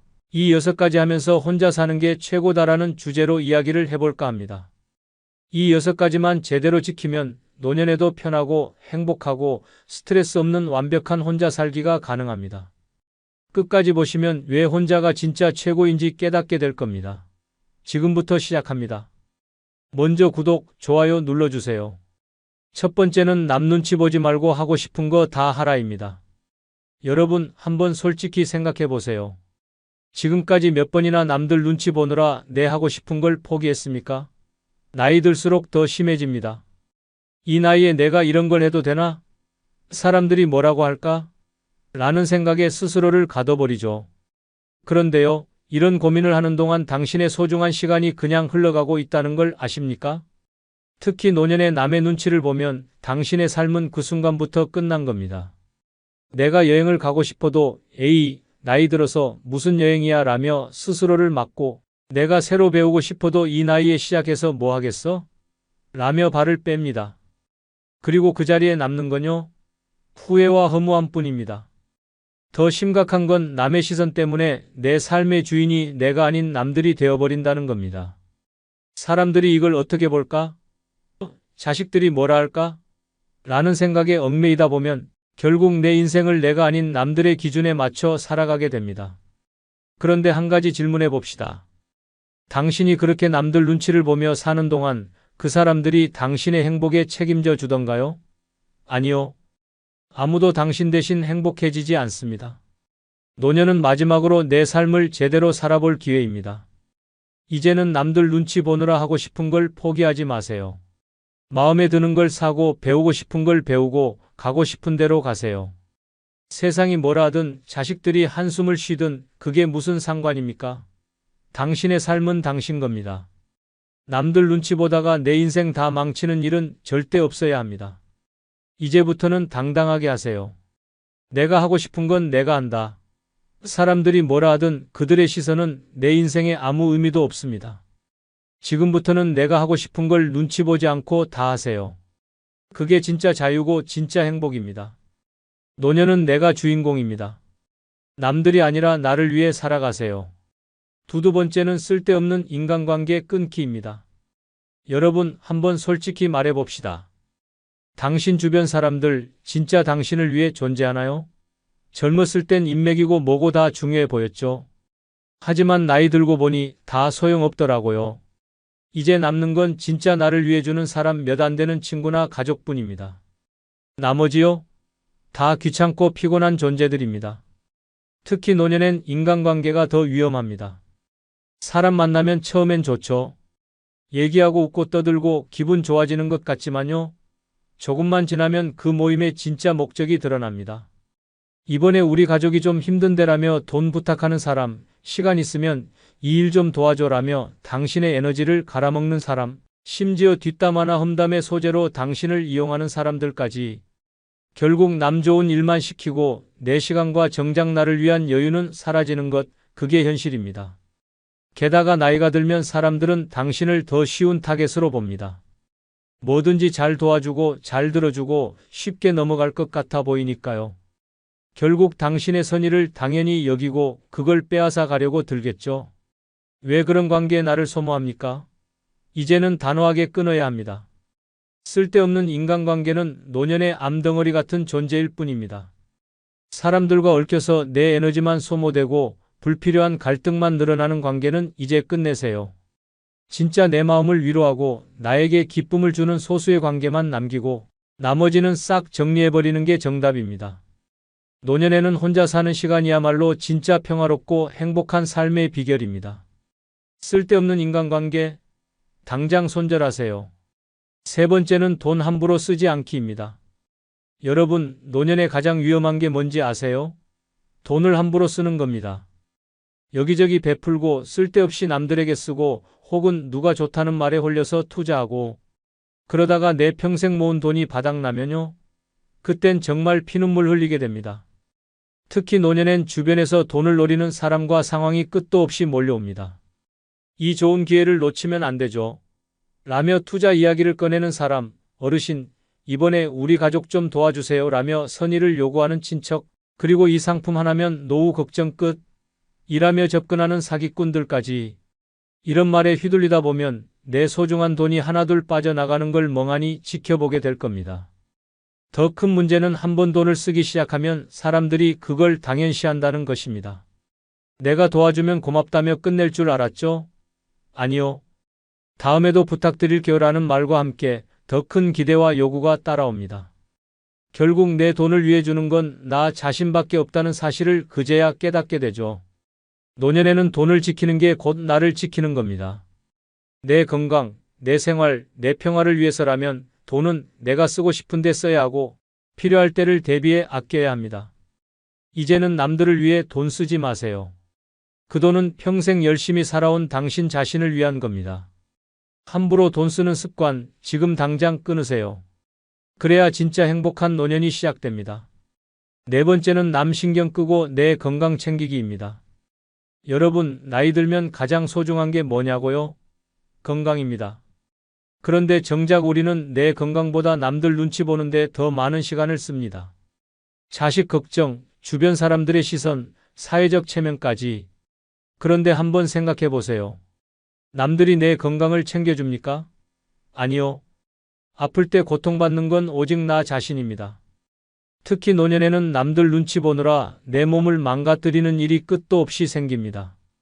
예를 들어 친구들과 어울린다고 과음하고 가족들이 맛있다며 권하는 음식을 거절하지 못해 과식하고 운동은 귀찮다고 미루고 그러다 병원에서 이제 진짜 조심하셔야 합니다라는 말 한마디 듣고 나서야 후회하는 겁니다.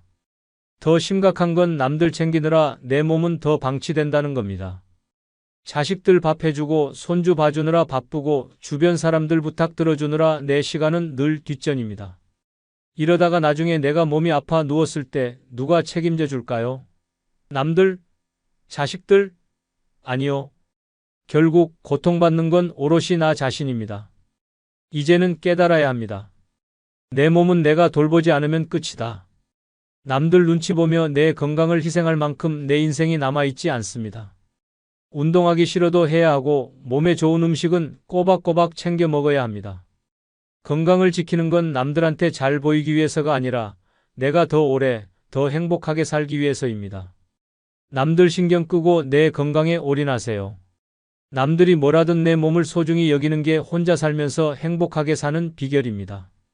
병원 침대에 누워 후회하는 날이 오기 전에 지금 당장 건강부터 챙기세요. 다섯 번째는 가난한 사람과 절대 엮이지 않기입니다. 여러분, 가난한 사람과 친해지는 게 꼭 나쁜 일이라고 생각하지 않을 겁니다. 하지만 노년엔 이야기가 달라집니다. 가난한 사람과 엮이는 순간 당신의 시간, 돈, 에너지가 끝도 없이 빨려 들어가는 수렁이 될 수 있습니다. 처음엔 좀 도와달라는 사소한 부탁으로 시작하죠. 조금만 힘이 되어주세요 라며 고개를 숙이던 그들은 당신이 한번 도와준 순간부터 당신을 지갑으로 보기 시작합니다. 한 번 도와주면 고맙다면서 다시 찾아옵니다. 두 번 도와주면 이제 그게 당연한 권리처럼 느껴지죠. 그리고 나중엔 어떻게 될까요? 이제는 내가 없으면 저 사람은 안 되겠지라는 이상한 책임감이 당신을 휘감게 됩니다. 결국 그들의 문제는 끝없이 커지고 당신은 그 늪에서 빠져나올 수 없게 되는 겁니다. 가난한 사람들은 종종 자기 문제를 스스로 해결하지 못합니다. 그리고 그 문제를 풀 열쇠를 당신에게서 찾으려 합니다. 하지만 한 가지 기억하세요. 그들의 문제는 당신이 아무리 도와줘도 해결되지 않습니다. 오히려 당신이 도와줄수록 더 의존하게 되고 나중엔 도와주던 사람이 갑자기 안 도와주면 더 힘들다며 당신을 원망할 가능성까지 생깁니다. 더 충격적인 건 이런 관계가 당신을 정신적으로도 파괴한다는 겁니다. 한 번 돕기 시작하면 죄책감이 따라 붙습니다. 내가 더 해줄 수 있었는데 혹시 내가 손을 놓으면 이 사람은 어떻게 될까? 라는 생각이 머릿속을 떠나지 않게 되죠. 하지만 현실은 냉정합니다. 그들은 당신의 죄책감 위에 더 큰 요구를 쌓아 올릴 준비가 되어 있습니다. 노년엔 내 삶이 최우선입니다. 가난한 사람과 엮여서 내 재산과 시간을 빼앗기지 마세요. 남의 문제를 해결하려다 내 인생을 망치는 어리석은 선택은 이제 그만입니다. 6번째는 의무감이라는 독에서 벗어나기입니다. 여러분, 평생 의무감에 끌려다니며 살아오지 않았나요? 자식 때문에, 가족 때문에, 체면 때문에. 그 결과 어떻게 됐습니까? 남들은 당신의 희생을 당연하게 여기고 정작 당신은 텅 빈 마음과 지친 몸만 남았습니다. 그런데 노년에까지 이런 의무감에 사로잡혀 산다면요? 그건 스스로를 고문하는 일일 뿐입니다. 특히 자식 문제는 의무감의 최악의 형태입니다. 부모라면 당연히 해줘야죠. 지금까지도 해줬잖아요 라는 말로 당신을 올가맵니다. 그런데 한 가지 질문해 봅시다. 그들은 당신을 위해 무엇을 해주었나요? 당신이 모든 걸 희생하고 심지어 노후 자금까지 털어줬는데 막상 당신이 힘들어지면 그들은 어디에도 없을 가능성이 높습니다.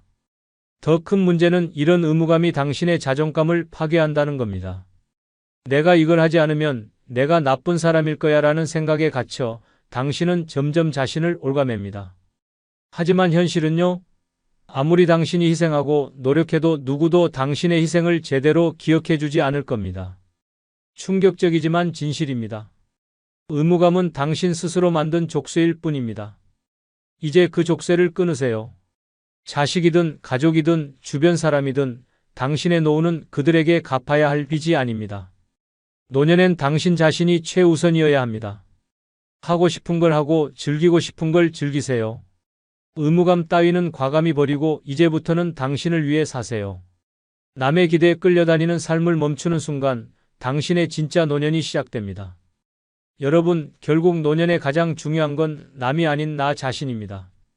사람들에게 휘둘리고 의무감에 얽매이고 돈과 시간, 에너지를 남들한테 쏟아붓는 삶은 이제 끝내야 합니다. 그런 삶엔 평화도 없고 행복도 없습니다. 냉정하게 말하죠. 남들은 절대 당신의 삶을 대신 살아주지 않습니다. 당신이 힘들어질 때, 외로울 때, 돈이 바닥날 때 그들이 도와줄까요? 아니요. 그들은 사라질 뿐입니다. 그런데 왜 그 사람들을 위해 내 삶을 소모합니까? 그럴 가치 없습니다. 노년은 내 인생의 마지막이자 최고의 무대입니다. 이 무대를 남들 눈치 보며 살아간다면 그건 내 인생을 스스로 망치는 겁니다. 이제는 남이 아닌 나를 위해 살아야 할 때입니다. 쓸데없는 인간관계 끊고 하고 싶은 거 하고 돈도 나를 위해 쓰고 내 시간을 즐기세요. 남들에겐 미안하지만 이제 당신의 노후는 오직 당신을 위해 존재해야 합니다. 남들이 뭐라든 신경 쓰지 마세요. 당신 인생의 주인공은 오직 당신 자신입니다. 지금부터라도 당신만을 위한 행복을 찾으세요. 남은 시간은 당신 겁니다. 끝으로 구독, 좋아요, 멤버십 가입해 주시면 더 좋은 영상으로 찾아뵙겠습니다. 안녕히 계십시오. 여러분, 노년의 가장 어리석은 행동이 뭔지 아십니까? 바로 자식에게 모든 걸 털어놓는 것입니다. 그래도 내 자식인데 이 정도 얘기는 괜찮겠지라는 착각으로 말을 꺼냈다가 관계가 엉망이 되고 내 인생마저 피곤해질 수 있습니다. 특히 자식에게 잘못된 말을 하면요. 그 순간부터 당신은 부담스러운 존재 1순위로 등극하게 됩니다. 자식은 겉으론 고개를 끄덕이며 듣는 척하겠지만 속으로는 왜 이런 얘기를 나한테 하지? 라며 거리를 두기 시작할 겁니다. 잘못하면 부모와 자식의 관계가 의리로 억지로 만나는 사이로 변질될 수도 있어요.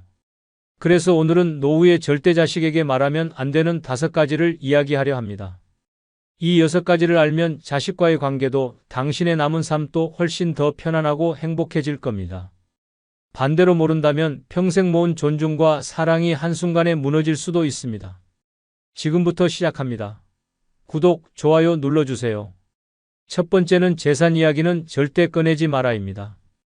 여러분, 자식에게 재산 이야기를 꺼내는 순간 그 관계는 신뢰에서 거래로 변질됩니다. 그래도 내 자식인데 나중에 이걸 잘 물려받겠지라는 마음으로 꺼낸 한마디가 자식에게는 이상한 기대감을 심어줄 수 있습니다. 아, 우리 부모님 재산이 이 정도구나라며 속으로 계산기를 두드리게 만들죠. 그런데 여기서 문제가 생깁니다. 만약 재산 규모가 자식의 기대보다 크면 아, 이 돈 내가 더 잘 쓸 수 있겠다라며 욕심이 생길 수 있고, 반대로 규모가 작으면요. 이 정도밖에 안 돼? 나중에 힘들겠네라며 실망과 불만이 쌓이게 됩니다. 어느 쪽이든 결과는 똑같습니다. 부모와 자식 사이에 불편한 기류가 흐르게 된다는 것이죠. 더 심각한 건 재산 이야기가 자식들 사이에 갈등을 불러올 가능성입니다. 한 자식에게만 슬쩍 귀띔을 했다고 생각해 보세요. 너는 큰아들이니까 이거 알아두면 좋겠다는 식으로요. 그 말이 결국 다른 자식에게 흘러가면 형제간의 신뢰와 유산 다툼의 씨앗이 싹트게 됩니다. 엄마가 형한테만 그런 얘기를 했어? 우리도 권리 있지 않아? 라며 서로 불편한 감정을 갖기 시작할 겁니다. 심지어 재산 이야기는 부모 자신의 자유를 구속하는 올가미가 될 수도 있습니다. 자식이 부모의 재산 규모를 알게 되면 그 순간부터 이건 이렇게 쓰셔야죠. 그 돈은 나중에 남겨두셔야 하지 않겠어요? 라는 간섭이 시작될 가능성이 큽니다. 한번 들어본 경험 있으신가요? 자식이 은근히 당신의 소비를 통제하려 드는 모습 말입니다. 결국 당신의 돈인데도 그 돈을 어떻게 써야 할지 고민하며 눈치를 보게 됩니다. 결론은 간단합니다. 재산 이야기는 자식에게 절대 꺼내지 마세요. 노년의 내 돈과 내 자유를 지키는 가장 현명한 방법은 내 자산과 관련된 모든 정보를 철저히 비밀에 붙이는 겁니다. 자식에게 재산 이야기를 하느니 차라리 내가 평생 모은 돈을 평화롭게 쓰면서 나를 위해 살겠다고 다짐하는 게 더 낫습니다. 재산 이야기는 입 밖에도 내지 마세요. 독자분의 실제 사연 하나를 말씀드리겠습니다. 60대 중반의 박 씨는 은퇴 후 자식들에게 나중에 혹시 무슨 일이 생기면 이 재산은 이렇게 나누자며 재산 이야기를 꺼냈습니다. 큰아들에게는 너는 장남이니까 이 집은 내 몫이다라고 했고, 작은아들에게는 너도 걱정 마라, 통장에 따로 넣어둔 돈이 있다며 안심을 시켰죠. 처음엔 자식들도 고개를 끄덕이며 별 문제 없어 보였어요. 그런데 며칠 뒤 폭풍이 몰아치기 시작했습니다. 큰아들이 먼저 불만을 터뜨렸습니다. 엄마, 요즘 집값이 얼마나 비싼데 이 집만 주시면. 작은아들이랑 형평성 안 맞는 거 아니에요? 작은아들도 가만히 있지 않았습니다. 형은 집을 받고 난 돈 몇 푼 받으라고요? 그건 너무 불공평하잖아요. 두 형제가 감정 싸움을 시작하더니 박 씨를 향한 원망의 화살까지 쏟아지기 시작했습니다. 엄마가 왜 형한테만 그렇게 잘해줬어요? 엄마, 내가 더 어려운 거 아시잖아요. 왜 저를 더 챙겨주지 않으세요? 박 씨는 당황했습니다. 나는 그냥 다 잘해주려고 했을 뿐인데 왜 애들이 이렇게 나를 몰아세우는 거야? 라고 속상해했지만 이미 두 형제의 갈등은 걷잡을 수 없게 커졌습니다. 형제 간의 불신은 깊어졌고 박 씨는 두 아들의 얼굴을 볼 때마다 죄책감과 부담을 느꼈습니다. 결국 두 자식은 박 씨의 말을 곡해하며 유산을 둘러싼 싸움으로 관계를 완전히 깨뜨렸습니다. 더 황당한 건 박 씨가 아직 살아있을 때 내 재산을 내가 잘 쓰겠다고 선언하자 자식들이 이렇게 말한 겁니다. 엄마, 그건 아니죠. 우리가 나중에 써야 할 돈을 다 쓰시면 어떡해요? 박 씨는 그제야 깨달았습니다. 재산 이야기를 꺼낸 순간부터 자식들에게 나는 부모가 아니라 은행장이 돼버렸구나. 이 사례는 재산 이야기가 얼마나 큰 갈등의 씨앗이 될 수 있는지를 보여줍니다. 잘해보겠다는 마음으로 시작한 이야기가 형제 간 싸움과 부모의 고통으로 이어질 수 있다는 걸 잊지 마세요. 재산은 철저히 비밀로 하고 내 노후의 행복을 위해 사용하는 게 가장 현명한 방법입니다. 재산 이야기는 절대 꺼내지 마세요. 두 번째는 몸이 아프다고 자주 말하지 마라입니다. 여러분, 나이 들면 여기저기 아프고 불편한 데가 생기는 건 자연스러운 일이죠. 하지만 그걸 자식에게 자꾸 말하기 시작하면 어떤 일이 벌어질까요? 처음엔 자식도 걱정하는 척합니다. 엄마, 어디가 불편하세요? 병원은 가보셨어요? 라고 묻죠. 그런데 그게 한두 번이면 몰라도 매번 같은 이야기를 듣다 보면 점점 다른 표정을 보이기 시작합니다. 엄마, 병원비는 괜찮으세요? 또 검사해야 하나요? 걱정하는 것 같죠? 사실 속으로는 왜 매번 나한테 이런 얘기를 하지? 라고 생각하고 있을 가능성이 높습니다. 한 번은 걱정이지만 자꾸 반복되면 부담으로 다가옵니다. 그 부담이 쌓이다 보면요. 자식은 부모의 전화를 받을 때마다 숨부터 내쉬게 됩니다. 이번엔 또 어디가 아프시다는 걸까? 라는 생각이 머리를 스칩니다.